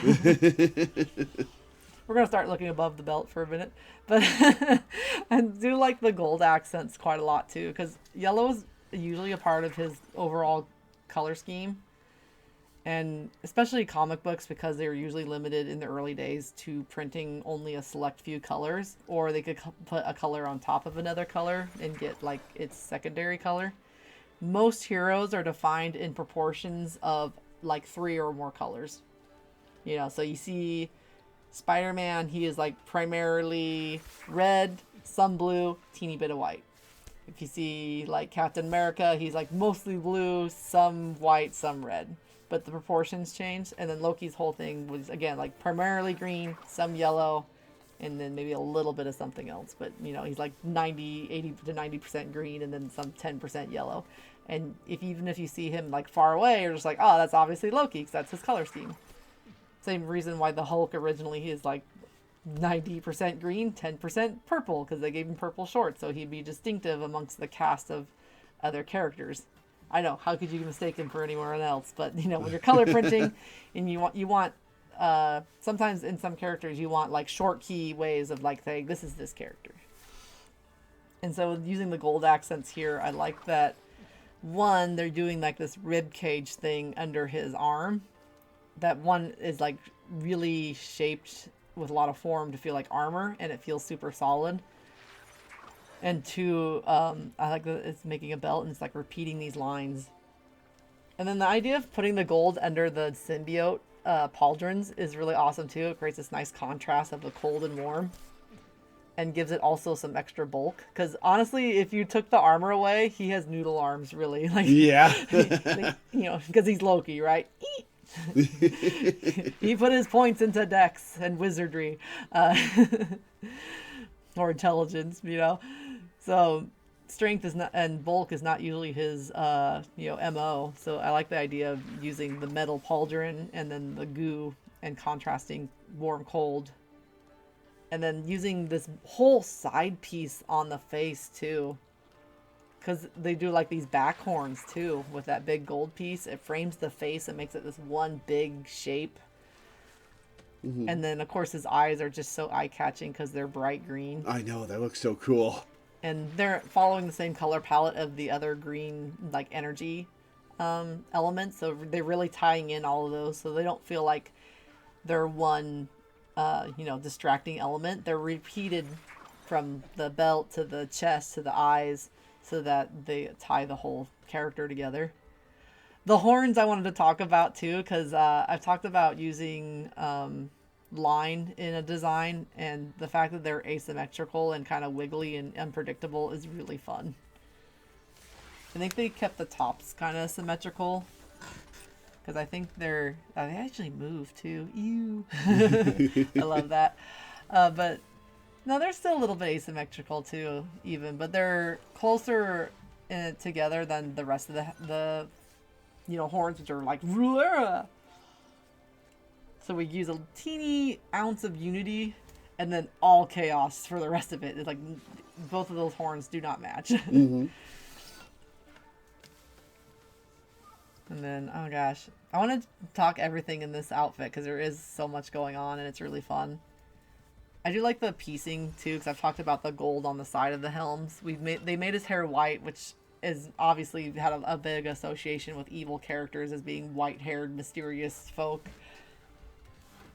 But also the fact that now we got that dark helm has no attaching pieces in the color palette, so it's just this big chunk on his forehead, mm-hmm. and a little bit on like the chin. So it makes that shape feel really cool to me, because the way it's just there, it's got a lot of bulk, it's taking up a lot of room, but it's not like the other headpieces where it becomes a headband. It's like, almost like real horns, because it's a piece that's connected to his forehead. Let's see. There's a lot that could be said for the way they use grays in this outfit. It's so nice. I think I'm going to call, for now, just to simplify things, I'm going to call the warmer grays brown, even though not all of them are completely towards the brown spectrum. Uh-huh. And I'll call all the green, blue grays just cold gray for now. But what they've done is the torso, the arm pieces, except for the armor, and like the wrappings and stuff on his arms, the torso and the skirt are all warm gray. Mm-hmm.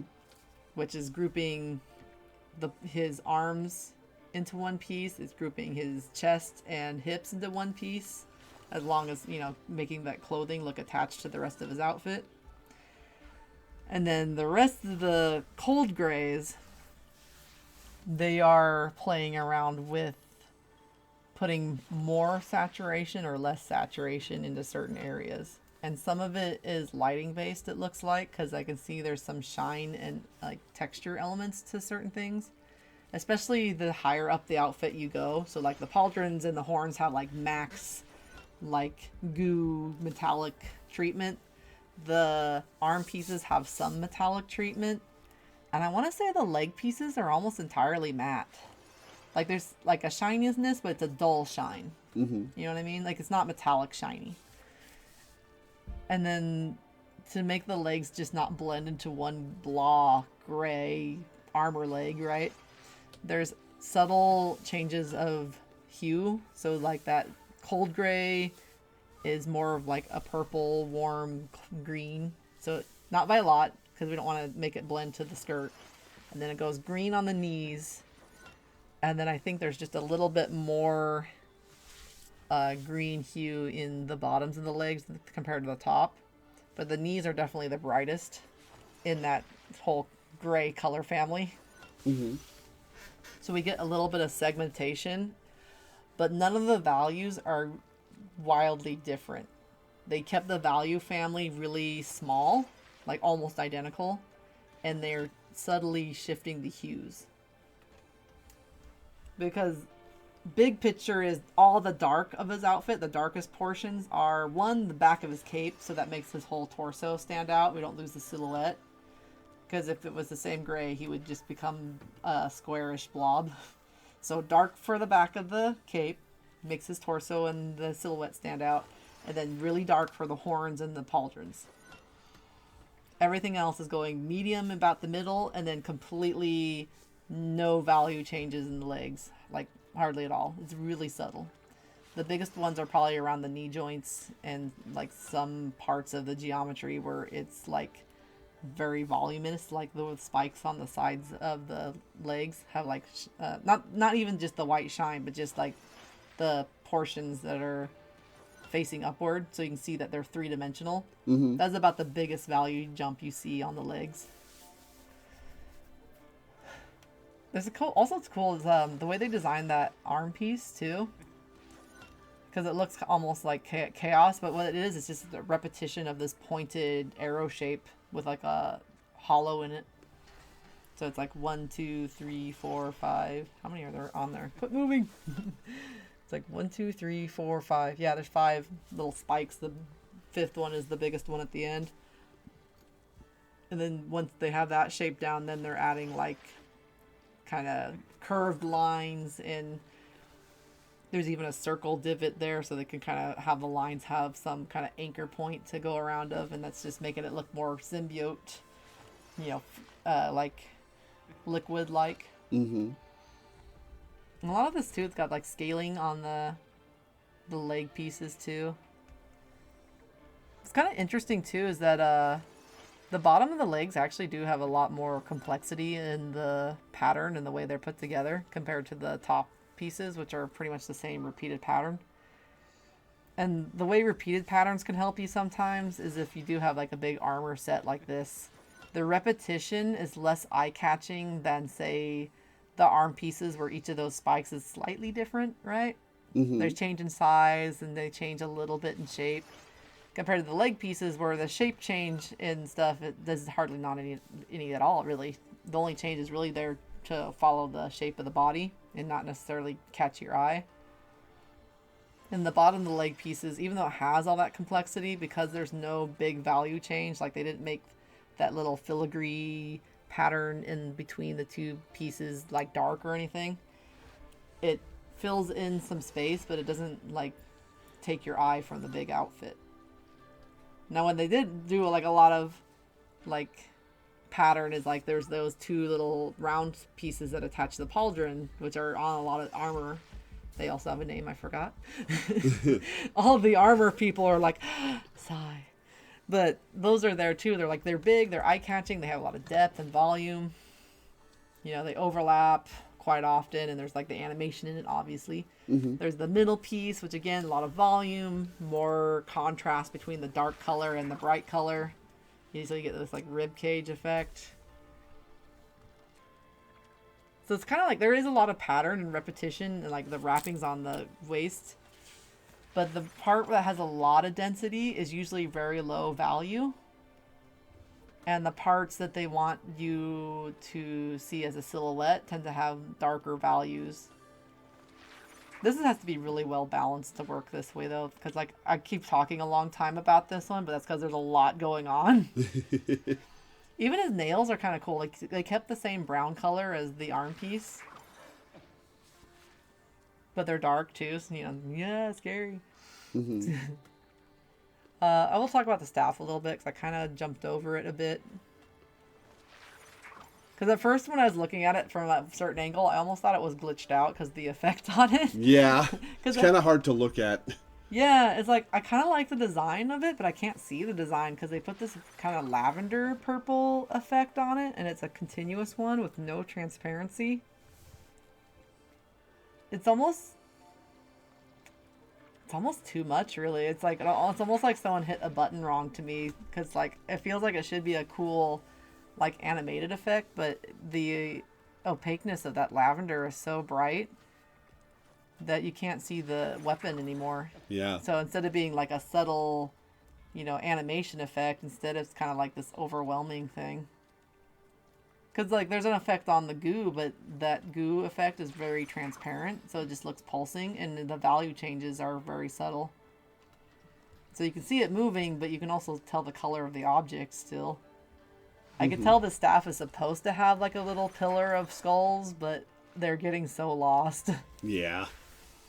And especially if you zoom out from a distance like he was before, like there's no way you can tell what it is. Yeah, you got no idea what's going on there. But what I can see, I like the little gold spiky that the scythe is on. I also like that the end of the staff has a spike that's gold. Those don't have the effect either. Yeah. Honestly, that effect is so overwhelming. I'm almost convinced someone just didn't press a button for transparency correctly. Yeah. And they just didn't notice. Like, it feels really off compared to how well designed the rest of the effects on this outfit are. Because, yeah, I just can't imagine why it's so opaque that you can't see the object underneath. I do love the cape, though, which I mentioned before, just because it's so thin. They also had some fun here because, like, it's not the dark gray from the front. They put a lot of lighter blue-green for the back here.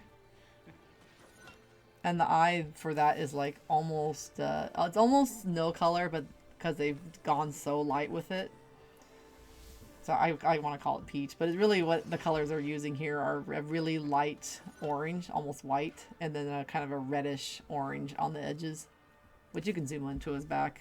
And we can get a closer look there. So you see the colors.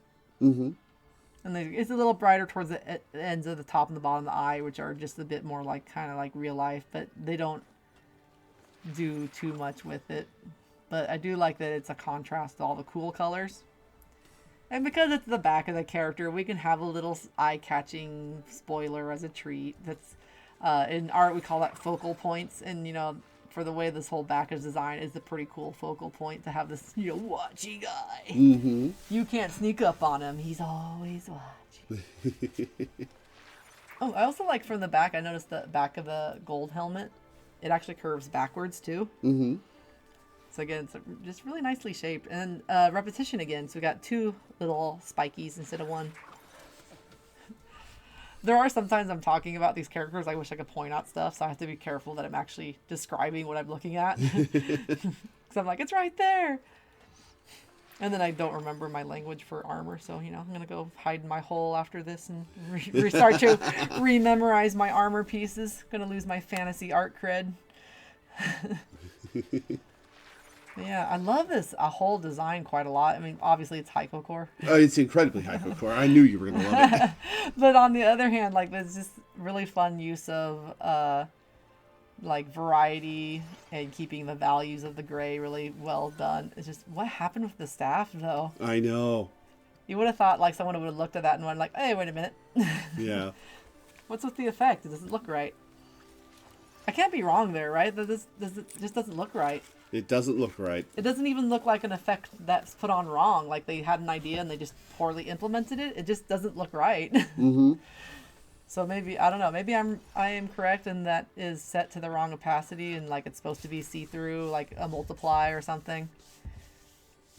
Or like because there is the thing you would animate something and then you set that layer to be like either multiply, which means it adds the color and darkens whatever it would be that purple would be over, or it would be like some kind of lighting mode where it would lighten things, whatever that texture is over. But this looks like it has no setting at all, and it's just opaque, which is weird.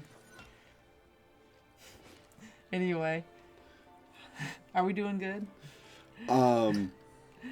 Well, I actually think we should call a pause because it's there's only 15 minutes before I have to stream, and we've got 2 more costumes and all the MVPs and stuff to get through. Okay. So we'll put a pause right here, and we'll pick this back up in a few seconds for the viewers, but in a few hours for us after I finish my stream. Is that okay? All right, I get to run to the store. Woo! And work on your Halloween costume. How are we gonna follow up Goth Loki though? I should have done this one last as the capstone. No, you ruined it. But all right, we'll be back in a few minutes. Bye. Hey everybody, we're back. I did my stream, and now we're back to finish the Loki costumes. And up next, which one do I want to do? I think I will save my favorite one for last and do Harpy Loki. Ooh. Ah. This is the new Battle Pass capstone for season 4. What's the theme of season 4? The Battle Pass doesn't have a theme. The theme for this one is... Oh, this one is a Kunlun one. Season 4 is about Iron Fist's place. Iron Fist's home, city, Chinese spiritual stuff. I haven't delved into the story very much. I know, Loreweaver, right? But... Fired! But, So like mythology and occult and magic. Chinese mythology, yeah. Nice. So I think they're probably going for Phoenix here, and then the other animals would be tiger, turtle, and dragon. If it was going by the 4 directions anyway. But it could be a different type of mythical creature. But let's see what they did with this. Because there's not really a lot of green. I don't say there's no green, because there's a little bit in his jewelry. Itty bitty amount of green. Yeah, compared to the usual itty bitty amount of green. But damn, they made him very hot. I thought you'd like this one. I'm not just saying that because he's on fire. Like, look at the hair. Yeah, even the locks on the back are all like twisted and flowing. I know, he's very squirrely. It's like, hold still. He's even got sparkles. What the hell? Alright, so this is a pretty fun idea with the idea of bird, because they've done this thing with the wings on the back where they're kind of free floating, but they're almost kind of like a cape too. Mm-hmm. So he's like part beast, part man, kind of mid-transformation. There's a lot of really nice mesh between the elements. But I really think using the wings in place of a cape is a really cute idea. At first I thought the tops of the wings were actually pinned to the pauldrons, but they're not. But when he's not in motion, it kind of almost looks like it's clothing. Yeah. But like a kind of a draping sleeve. So yeah, it's kind of nice to use the silhouette to kind of get these different ideas across. Because otherwise he'd probably look kind of naked. And I mean, I think technically he is naked. I mean, like, and technically he is, but the wings, since they do kind of look cloth-like, clothing-like, it gives them this illusion of having a more regal outfit than he actually is. Like, they're using the silhouette rather than the actual item. But I think that's pretty creative use. Because then you can still do, I'm fancy and refined, but also I am a wild burst person with no clothes. The horns are really a cool idea too, like the treatment of them. Like here, they're almost like a piece of jewelry, and then they add another animation effect to the ends of them to bring the orange up to there and stick with the theme. Mm-hmm. And they give him long elf ears, which is I'm kind of curious about the idea behind that. Besides, fantasy man. Refugee from World of Warcraft. Oh my gosh, yes. You probably stick him in a WoW game and just like, yep, he's just right at home. Especially with the giant pauldrons. It's like someone from the WoW mines was like, I will draw him as he was meant to be. Yeah, even the weapon silhouette, though, is pretty close to the base model, too, with the kind of hooked spear. But I really like the color treatment on it. And I think they changed the shape to be a bit more feathery. So it has like these kind of spikes sticking off the part of it that are looking more like feathers. Mm-hmm. While still pretty much keeping to basically the same weapon design. There's a little bit more green, too, because like they use bright yellow green for the jewelry, but his fingernails are a really dark green, and it's not as brightly saturated either, so it creates a little pop on all the dark colors that they're using for his hands. But it's because it's not a red color, they stick out pretty well, but not to the point where he's just got like crazy colored nails either. I really like the repeating textures with the feathers too. There's like they change the scale of them, so they start small and then they get bigger, and then they get bigger by the third layer of feathers. But even on if we zoom out, even on the way they've done the treatment on the legs, like it's almost like scales or like armored pants. I mean, they're feathers, but they're the way they're repeated. Again, kind of feeling clothing like, but also it's still very bird like. Mm-hmm. He has a modesty little loincloth of feathers. But, pay attention to how long it is. So, I like the crisscross of those too, though. Like, there's one that crosses over with or a couple of them cross with overlap. So it's not just kind of like feeling like it's one shape going a certain direction. There's some overlap, so it feels like one object. The gloves are nice too. And the treatment of color here is really great. Because we have the brightest colors at the top with your yellows, yellow oranges, bright red. Then we do more of a medium red. Maybe it's not fully saturated. It's just like a little touch lower than fully saturated, I think, by the time you get to the middle of his figure. And then it's just all going to dark reds and charcoal color. He's got a moving, burning effect on his... everything from the waist down too. Did you notice that? Yeah, I was looking at that too, and I didn't want to, run off from my train of thought here. Oh, I'm sorry. No, that's fine, because I was looking at it too, and I was just like, I gotta discuss the whole big picture first. But it's really kind of an interesting idea to put some animation there, because it does create some he has aura essentially.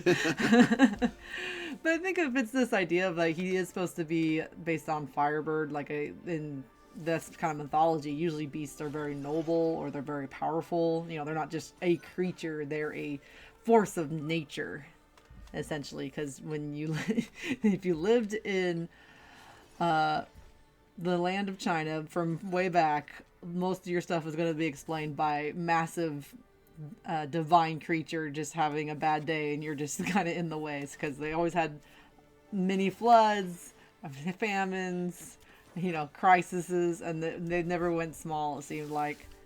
But there's like one river that has a really odd pattern, because most rivers will slowly change the way that the bed of the river flows. So they might go a little bit longer or shorter, or they might carve like one new path. This river has changed so many times, because every time it floods, it just washes out the old riverbed, essentially. Or I don't know. I'm probably explaining it poorly, but essentially it will carve pretty random paths sometimes. And so they're always having to rebuild around it until they finally figured out the technology for dams, which is a huge achievement in that time period. And so I always think that the forces around them really tied into their sense of the divine and the forces in the world very differently from some other areas. But I also like that they reverse the values again when they do the wings. So like instead of getting darker at the end, they're darker at the top and lighter at the bottom. Because I think like at least when I see like Fiery Bird as a design for a lot of beginner artists, they'll do the entire design like light to dark. And maybe they might remember to change the value up on like the tips of the wings or a limb or something. But this is a really nice way to do it because it's got the arms and the body are in one direction and the wings are in another one. So there's this nice contrast. And basically this whole middle is like middle value. So it really from the back side you see light on the top and light on the back, and the nice contrast with his legs and that are in front of him. And it's the reverse the other way. And that his legs are dark and you get a nice contrast with the lighter feathers behind the dark values. Which, and some artists, they'll call that checkerboarding, essentially. Because like a checkerboard will switch from black to white. It's hard to do effectively, but it is a way to make designs, especially like this one where there's a lot of texture and feathers that would normally blend in. It's a way to make designs still pop forward on the pieces that you need to have clarity. Because on this kind of a design, you don't want those wings to just blend into the body entirely and just be kind of a lost piece of his design. It's kind of a key part of the whole Phoenix thing that they're going for. Mm-hmm. I want to look at the front a bit more. The legs are really interesting because they're completely bird legs. They got claws on the back too. Good thing he can't fly. Can you imagine? Just a Loki, he just dropped out of nowhere. It is kind of a fun idea that they're using his key color of green in the jewelry instead, so that they don't have to kind of contend with it or battle against the rest of the design. Because usually a lot of fire designs, you don't want to bring a lot of cool colors in it except for as contrast, just because you're going to lose the whole fiery aspect. Unless you're like pretty careful about it. And even their gray, I think, is still a very warm gray. Or, yeah, it's like a warm red, brown kind of color. And I think just having those little pops of the bright green look nice, and that they bring your eye to certain areas. So you're either looking at the weapon or you're looking up towards his face. Let's zoom in for a minute, though, just to see if I missed anything to really comment on. The pauldrons kind of have a neat treatment in that I see a lot of lighter yellows towards the bottom and darker towards the top. There is a shine effect too, but it does seem like it's subtle. But I see a lot more of the brighter colors on the bottom of the outfit. Which to me kind of gives this effect of like a light is shining in front of him rather than on top, like a skylight or anything. Mm-hmm. It feels really nice. Makes him feel kind of glowing and gives a lot of volume to the pauldrons. It also dovetails nicely with the feathers under the pauldrons, where it's not going light to dark, light to dark. It's going dark to light to dark. Yeah, so it gives a better transition to those values. So good job, Will. I figured out a thing. You did the art critique. There's also what I was noticing in the skin tone as well, which I think they did on purpose as a nice contrast. But when you have lighter skin tones, and you can usually see a lot of the blues and reds in the skin tone because they're pretty transparent. Mm-hmm. And like other skin tones, you're going to see other what they call undertones, essentially, which are like colors that are underneath the skin. So you get a little bit of your skin color from like underneath, and then you get a little bit of the skin color from like melanin and stuff that is on the surface of the skin. So when you go to paint it, especially you can see like his face is a lot of blue, and especially men because they have the 5 o'clock shadow. Yeah, they have shadows, so they tend to, even if they're clean shaven, they tend to have a bluer cast around their face where the beard would be. And even on like the arms, I see a lot of cool skin tone brush strokes, and underneath like the pecs and the abs too. Or they're painted under because I think they're kind of filling in for shadows. But they make a nice contrast with so much warmth in this this outfit. But it's not like high contrast. It's just a little bit of the spice in there. You're not really supposed to notice it, but it's going to help make the rest of the color scheme much brighter and just, much nicer.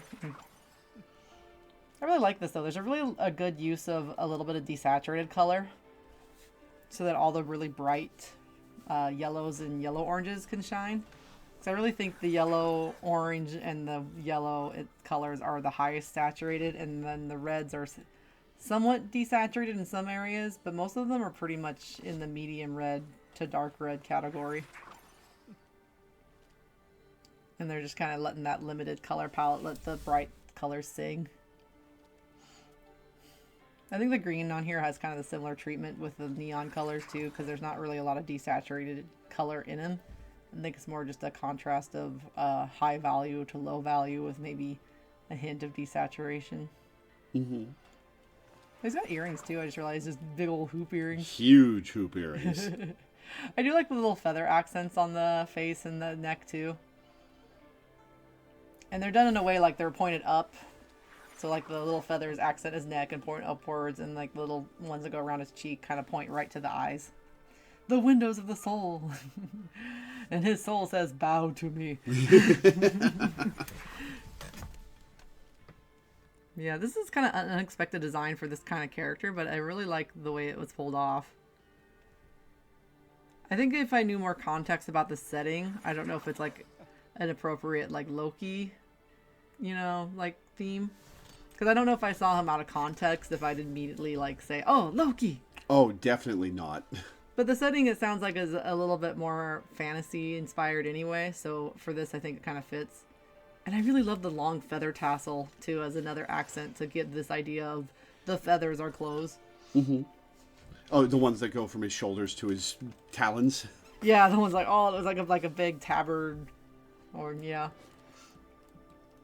Or scarf or something like along those lines, which I think the wings are done the same way, like I said earlier. Like, they're meant to invoke this idea of like a flowing piece of clothing. Mm-hmm.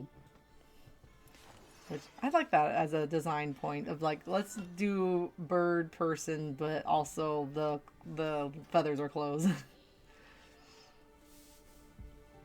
Oh, there's also kind of a neat thing I just noticed with the jewelry, as far as like the way things are wrapped around and layered here. Mm-hmm. They have the feathers that are going around the back and like becoming part of the front, and then the gold kind of wraps under the arm and to the middle. That's creating some upward lines back up to the face. And basically most of his visual weight is on top because you have these big yellow shapes with the big jewel yellow necklace and the big yellow pauldrons. And then it's kind of balanced by smaller yellow anklets. So kind of nice, a way to keep bringing the eyes upward, which a lot of these designs do. They're like, yes, the rest of the outfit is part of the outfit, but they don't want your eye to start wandering down and be like, ooh, kneecaps, right? There's always part of something in the design that's going to try to bring your eyes back up, even if you're admiring other parts of the design. All right. You said there's one more? There's one more. Oh, my. And it is my favorite. It is Beach Slut Loki. Now, here's something to look out for. There is something on this costume that casts a shadow. You need to figure out what it is. It casts a shadow, huh? There is a suspicious shadow on his leg. Well, let's see what they did overall before we play hide and seek.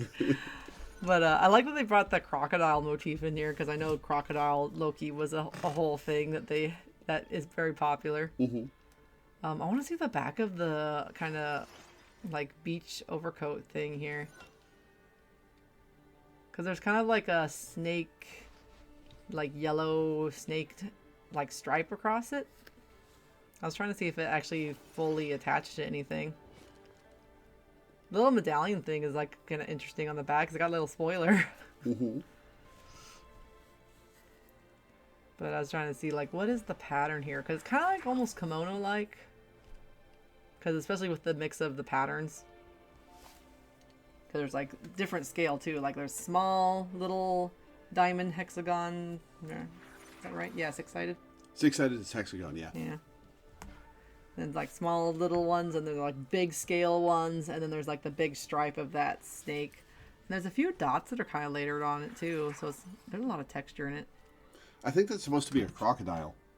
Yeah, I wasn't sure if it was supposed to be crocodile because of the length, but because I don't see any limbs or a face or anything on the yellow stripe.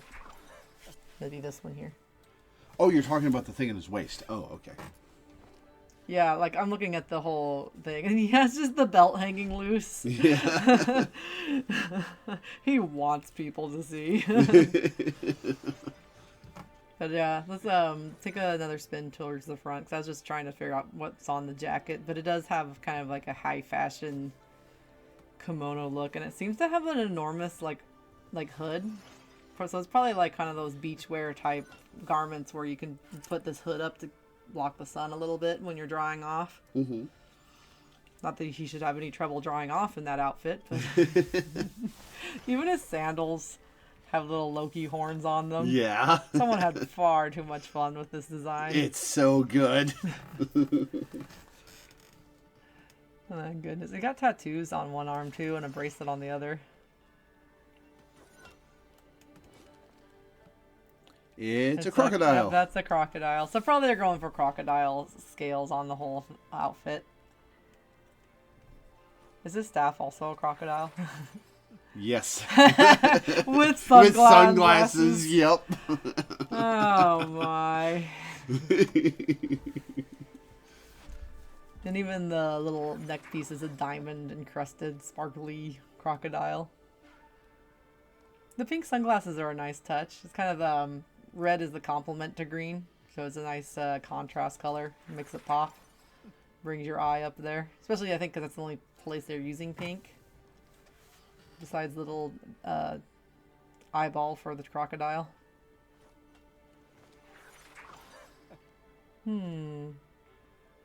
His bracelet might be a snake. Not 100% sure, but it is wrapped around his arm. Mm-hmm. I'm really wondering why they went with like pimp hat too. It's Loki. Alright, so let's see if we can do big picture on like the ideas behind there. Obviously, visual language is doing a lot of work in this design. Because we're going like, you know, Speedo, casual clothing, the hat, and the way that the whole like cover is opened up to have this big yellow cape on there. Which is almost kind of Pauldron-like with like the other armored characters, so we create this kind of bigger area on his shoulders without having him to like, you know, have it draping off his shoulders, because let's be fair, this outfit is slutty enough as it is. I wonder if it's like a future thing to make the bottom transparent though. It's really odd but kind of interesting to look at. But I'm also just like, where did that come from? Yeah. What material? Future! I like that they're using the belt on the back too, like little tassels or little capes to flow around, give him some more movement. Mm-hmm. Oh my. There is some nice color fade out too in the garment, in that it's more desaturated on the top. It's like kind of like a bluish purple, maybe gray. Then it goes all green, and then it goes in transparent. The rest of it is just a lot of overlays of, again, scale of texture, small to big, and then having sort of that bottom fade out a bit. It's pretty nice. And also, like, the yellows are very bright. They're almost yellow. They're yellow-orange. Mm-hmm.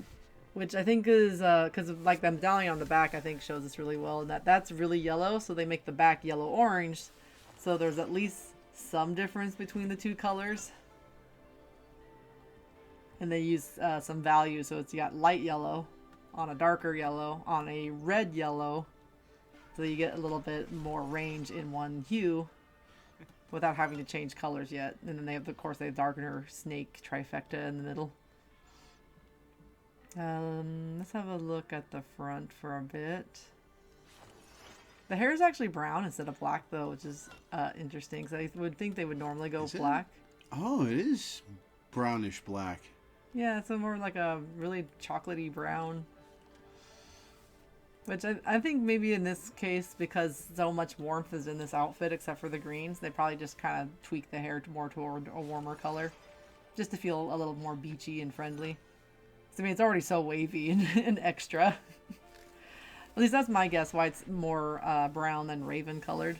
It's just to make the character feel more like maybe they got sun bleached hair. Maybe they're just warmer with all the yellows. And black just looked a little cold. They really went extra with the Speedo, though. Mm-hmm. They need to start selling them in the shop immediately.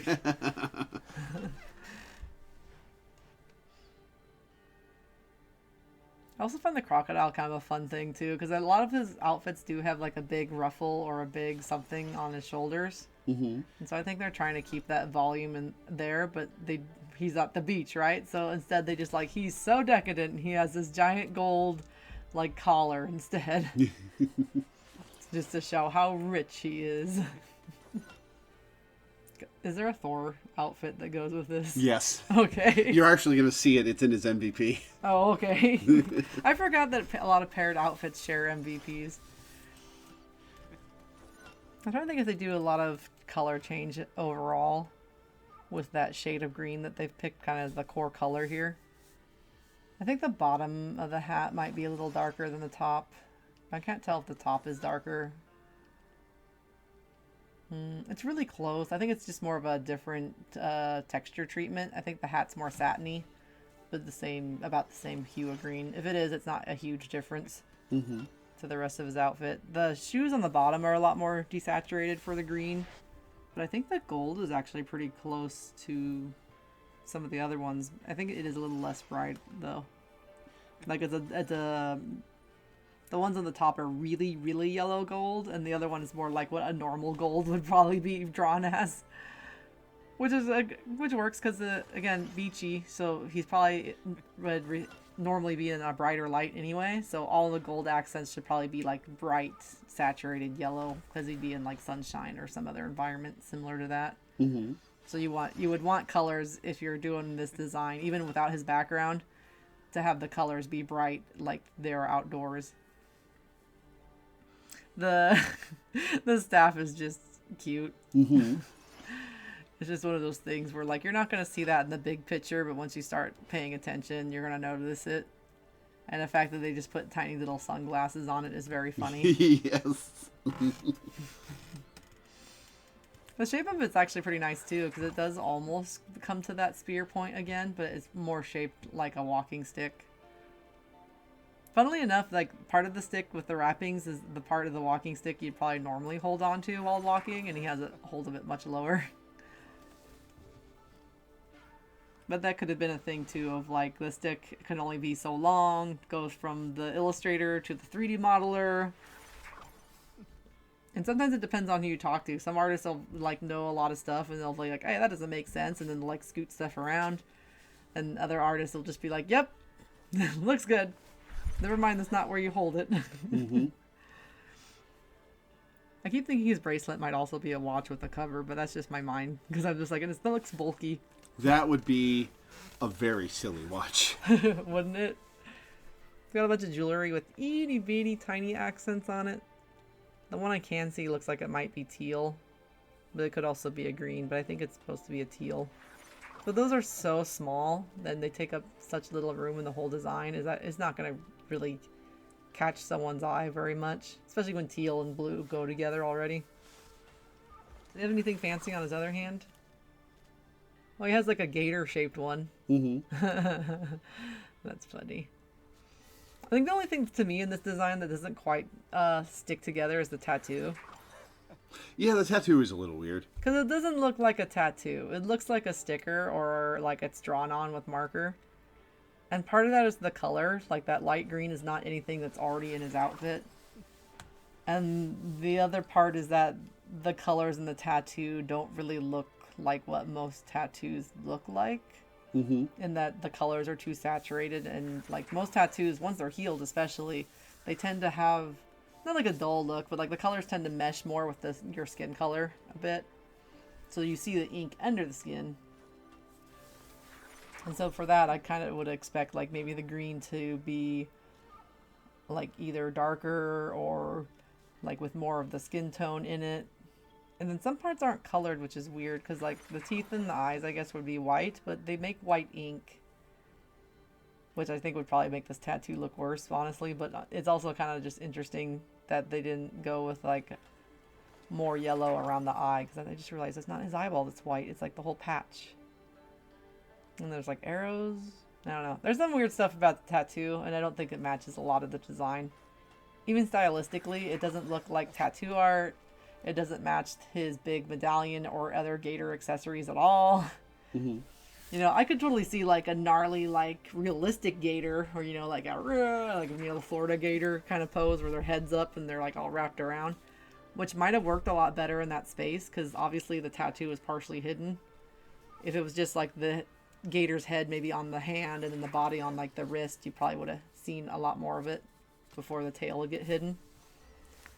But that's just my opinion. I think there's some other nice things, like there's texture on the edge of his coat there to kind of give some more separation of the edge of the garment and the inside and the outside. I do agree that the tattoo is the weakest part of the design, but Yeah, the rest of the design is just so good. it is so good. Honestly, I don't even think the tattoo was needed. Like, I think they could have just not had it at all. Yeah, I didn't... They could have just thrown on more jewelry if they really felt the arm was empty. But, you know, like maybe they should have just given like a little like satchel or something, like one of those wristlet purses that people take to the beach. That would have been fun. He's got to keep his money somewhere, but then again, maybe he just steals all of it. A guy who looks like this, stealing off the beach? Who dare? He just uses his staff and goes, "You shall give me your snow cone." Yeah, and I think the design of it is like a lot of high fashion, especially like the rimless sunglasses and the croc and stuff. So yeah, this is very fun. He's got hip bones. We all know what that means. If you don't know what that means, don't look it up. So have you spotted the shadow yet? His staff has a shadow. You're close. His bulge has a shadow. Yes, his other staff has a shadow. His other rod, you mean? Yes, it casts a shadow. That's it. Game canceled. They've gone out of control. All right, we'll hide it. This is the position you see him from in the game anyway. I mean, you don't want YouTube to demonetize this video. But yeah, this one's my favorite. Yeah, I think overall I really like the design. There's like a couple places where I'm kind of wondering why it's there. Like, I don't know why they added the little extra Loki medallion on the front, and I think the one on the back maybe looks too heavy. Like, I'm not sure if it was necessary. You know, there's already so much pattern and design there, like that giant medallion. Like, what is it even? And she's just like, I just have a spoiler. I'm a sports car. Like, can you imagine if that was just gone? Don't you think it would look just fine, honestly? Yeah, I agree. I mean, it doesn't hurt either because it's designed well, but it's also just like, I don't understand. And it's so weighty. What are you? I don't know. Maybe someone at the beach has seen something like that and I'm just too far away, but too far away from the beach to see the weird back medallions people wear. You do live, 1,000 miles from the closest ocean? We've been pretty much in that part where you're as far away from any ocean as you could possibly be. But yeah, I do like the treatment of the hair though. That's really fun because it's like way more wavy and curly. Mm-hmm. So yeah, really fun design. So that's all Loki's costumes. So let's, before we go to the MVPs, let's go to the emotes so I can show you. He's like, my son! Oh my gosh, it even makes baby crocodile noises. Or alligator, I guess you'd say. Oh, it does make the laser pew pew noises. That's fun. I think there might be a water effect too. Oh no, it's just a sparkle effect. Never mind. Oh no, it did have a little bit of water. Have a little water. He's wet. Why is he wet? And President Loki emote. With the beach outfit.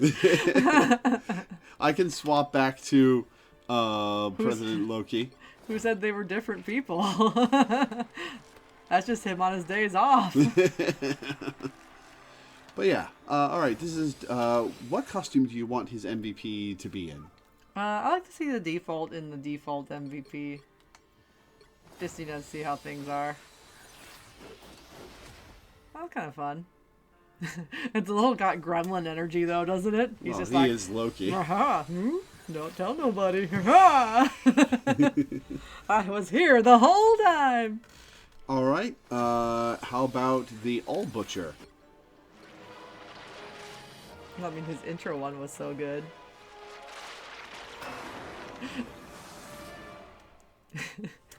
Yeah, that's pretty fun. I wonder if they have the same director for this one and a lot of the other ones, because Hello's was really good too. If I remember right. Like, there's a lot of cinematic energy, and there's these really fun... Like, she also had really fun flashes that happen for like 2 seconds, like the little animation for the face that pops up in green. Mm-hmm. Also, the extra sticky goo is kind of a fun effect too. His pupils are also bigger after that animation. He's got crazy eyes. At least from an animation standpoint, this is very fun. You get a little twinkle, big eyes. And the pose is really nice and dynamic too. Like that force perspective of the weapon being close and him being kind of farther away. Very dynamic. I know, because we're going to watch this for the next several hours. Buckle in. I knew you'd like that one. All right, the Peach Momoko one. Here we are.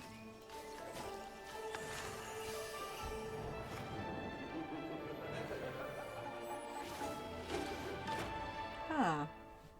Kind of interesting, like jumping across the, I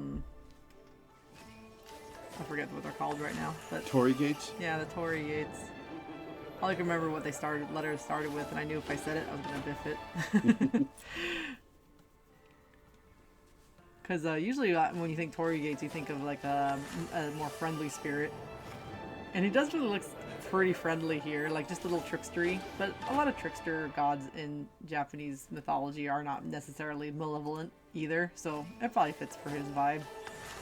I feel he's like one of those characters you can play around with, whether he's gonna be, you know, a bit more friendly or just an asshole. You can even see in the illustration though that they have the lighter tag and the darker green tag on the front of his cowl there. Mm-hmm. I do like that they use some wind and motion to really make the outfit look nice there. But the animation is very quiet, very, you know, gentle. Very effortless. Yeah, I'm not really sold on it as an MVP animation, but... Yeah, I mean, when you think of like most of the vibe of this game where it's superheroes and it's like, wham, blam, pow, you know. This doesn't really speak that, but it is a nice animation. And it does say a little bit about his character, but it is a bit different. Alright, so we see one more. Alright, here's Beach Slut Loki. That poor. Yep. That's fantastic. He looks like he came right out of Baywatch for no reason. Did he just like slam like a bunch of fake Lokis? Because there's like several of them back there. Yep. That's funny. Whack-a-Loki. That's amusing. It's probably how the other players feel when, when Loki gets gameplay of the game. Alright, Loki Season 2, MCU skin. This is apparently a direct reference to the end of Loki Season 2. Well, that was short. Yeah, I think it's a pretty weak one. Like, they couldn't do, like, maybe more effects or something to try to draw out the moment of him, like, you know, like, ha, you know. But they probably don't have a voice actor for, like, these MVPs, but they could have done something more with the way it was, you know, animated. Yeah. I mean, I don't know the context either, but this feels like a little bit of nothing. Yeah. Like, they could have done, like, the green, like, pulsing forward, back, or, you know, until it goes, ah, psh. Give it some oomph. There's no oomph. It's just, yeah. And it looks like it should, right? There's a big explosion. It looks like it should be like, you know, overblown explosion sound effect. Insert here. All right. All right, President Loki.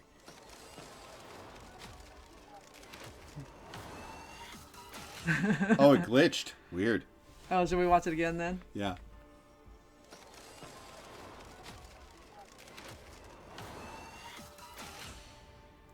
Only a little bit. Yeah, it's like it was slowed down. I remember I remember hearing about this run a little bit. Not too much, but the fact that it existed. Yeah, let's not get into the... Sane again, President of Yurgusgard. Igsgard, yeah. Yeah, I just wanted to see the little posters and stuff, because they make it part of the whole thing. Let's not get into the real-world politics attached to this comic run, but yeah. No, I'm just going to take it at face value of what's presented here, because I love that they did the magazine. I'm going to lie right to your face, and you're going to love it. At least he's honest. Sort of. But yeah, the colors are nice, too, and like the grain effect. You know, usually I'm not a big fan of the ones that don't have a background at all. Like, they have that kind of basic color ground. But the animation they did do for this one really sells a lot of the environment that's not there somehow. Mm-hmm. Like, the character animation is done so well that, you know, he's like pose, he's like the facial expression. It's all very nice. Mm-hmm. Let's look at the final one. Is it the final one? Yep. Okay. Oh, yeah. Fire. Ooh. That was saucy at the end.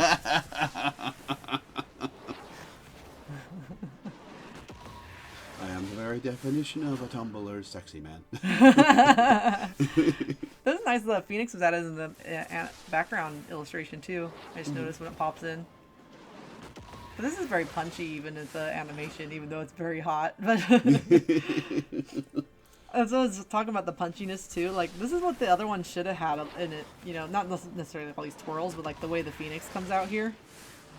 Like, that feels punchy because the way that's animated. And I'm not like animation guru, but I know some of the basic stuff. And usually there's a thing like you do timings, you can overshoot and you can undershoot, and that will makes the animation feel stretchy or bouncy or fast or short. And when you study all that, you can get really good and make motion feel like it has punch or fluidity or many other things. And so when I see that kind of missing from an animation, I'm just like, there has to be something you could have changed with your limited resources to still make it a good animation. Mm-hmm. They also really took the values out of his color in that final illustration because, again, he's already super fiery and bright. So here, it's really more pale yellow so that the fire background can pop out. More color theory! But like here, to make the colors pop out, they just use that dark red background instead. And then here, because the background is fire orange, they make all his other colors more yellow. Like pale white yellow. Pastel yellow. That's the right one.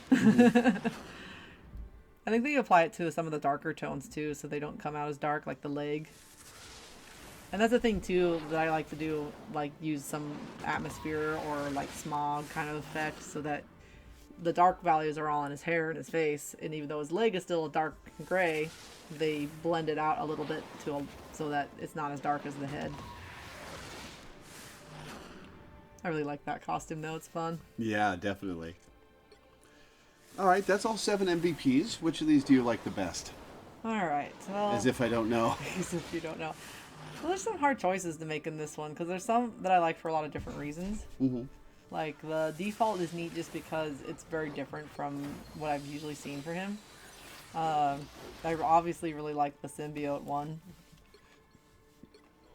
Just as far as like the chaoticness of the design.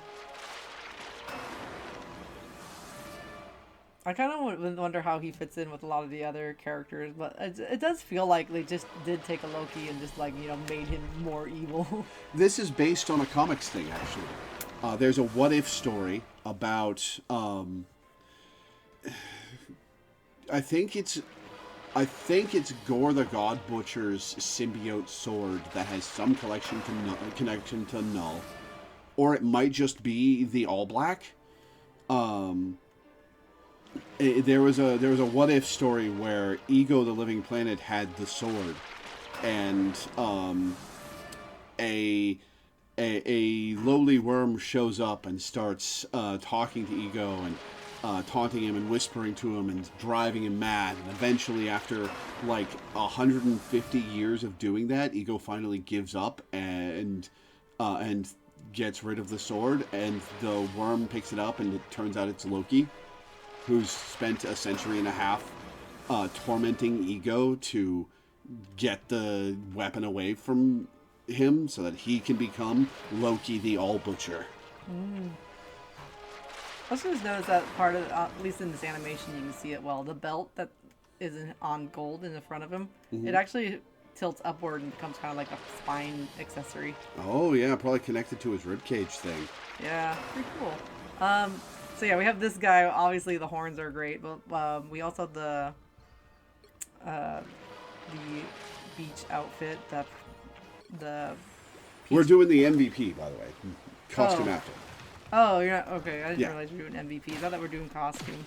Usually you do it the other way, I thought. No, I try to end on the... Do I do the other way? I don't know. Well, we're on MVPs right now, so which of the MVPs do you like the best? Okay, well, I gotta switch my brain to the other direction. Because I was trying to go by costume. And I try to be fair, because obviously if I'm going by personal opinion, the answer is much different. But that's based on, like, you know, my personal taste, which is not really an objective way to do it. Well, we want your subjective personal taste. Well, then it's going to be the goth one every time. But if you want my professional opinion based on design and the way their skills are utilized, I will probably pick a different answer. Okay.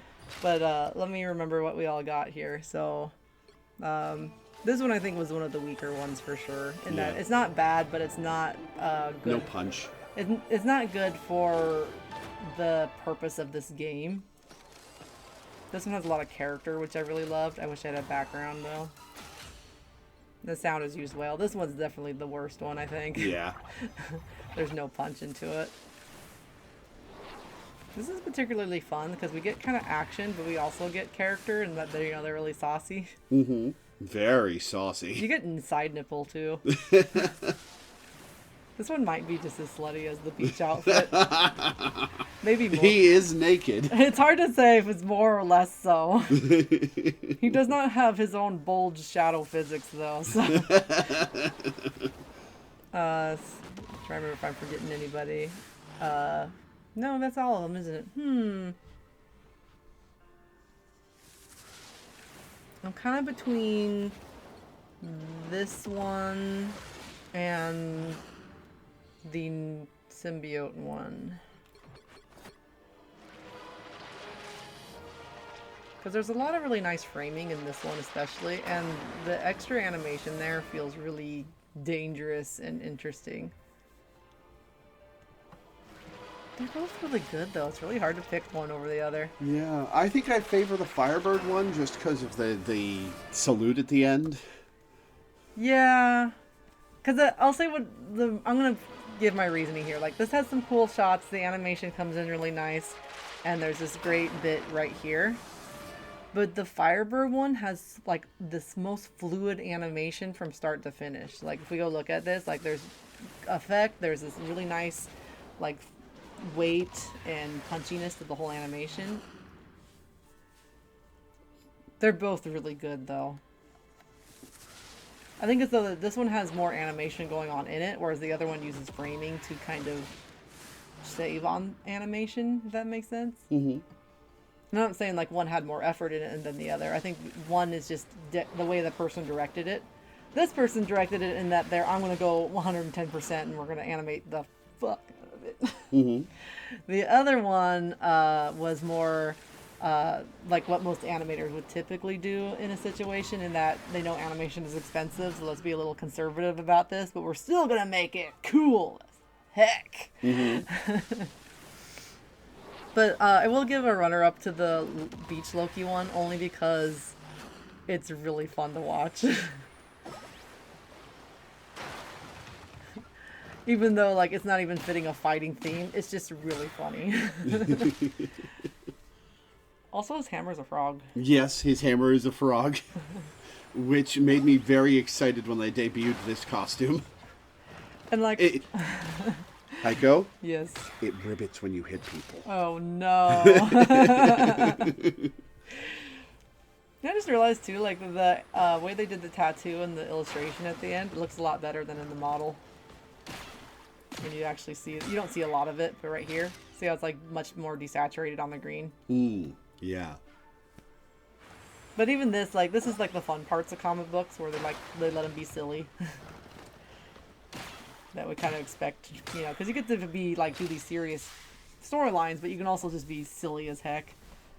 And this really fits that vibe, and then there's like I like that they use the boat too. The boat's bumping around and stuff as shenanigans are happening, and then we repeat the bumps with the hammer, essentially.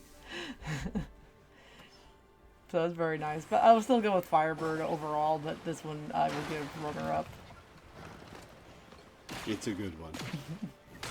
All right, now we can go over the costumes. And you can give two opinions, your personal taste and your professional taste, if you like. If I like.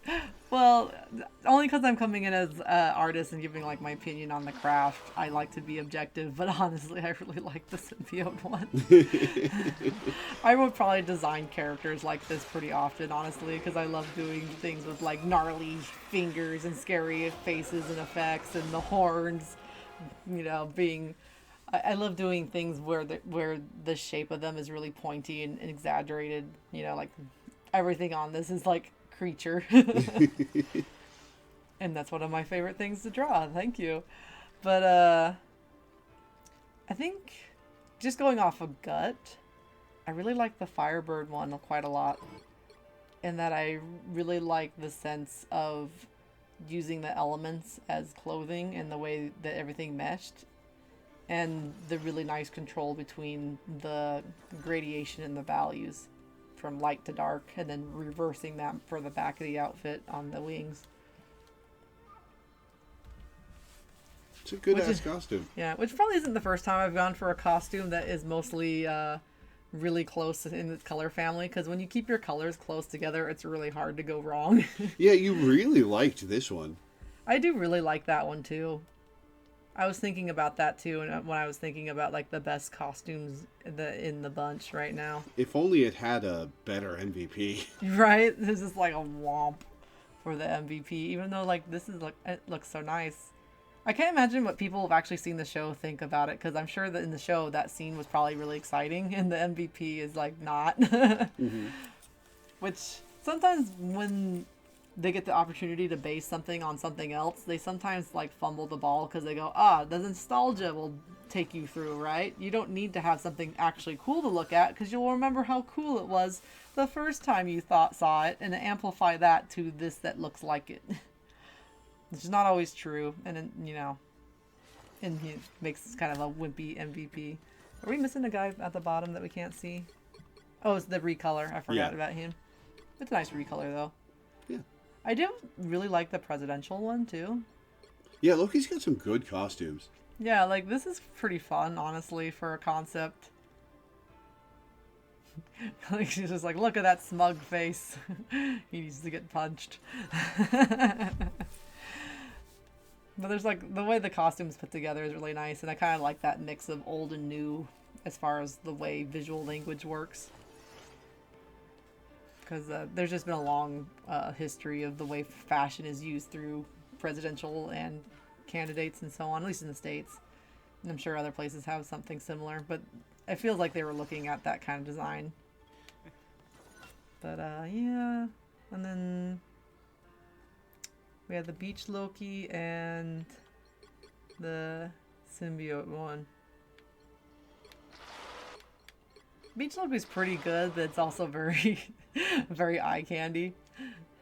It's silly, and that touches me. But yeah, there's like, I think that one was there's a couple of elements that I feel are like too extra, and they probably could have done less with more. But for the most part, it's really good. Mm-hmm. And then I really am impressed with, honestly, with the symbiote one, because when they have designs this busy, it's really hard to keep stuff balanced. And I do like the complexity of the whole outfit. He has to do his intro every time, though. He's like, wah! You know, like there's a lot of fun to the silhouette and the way that he's put together. I still think I'm probably going to lean towards the Firebird for like the best in design. Just because that's a pretty open concept to do almost anything with, I think. And I think this is a really novel and interesting way to do it. And I think it could have went one way or the other. They could have done like he's all in robes and he looks like a bird-themed, you know, like human with the, you know, fancy imperial robes, right? Or he could have went the other direction. He's full beast man and there's nothing, you know, regal about him. But they really did this nice mix of both and getting both of those ideas across. So yeah, that's my final answer. The final answer is the Birdman. My non-objective, my objective opinion. Mm-hmm. Well, that's Loki.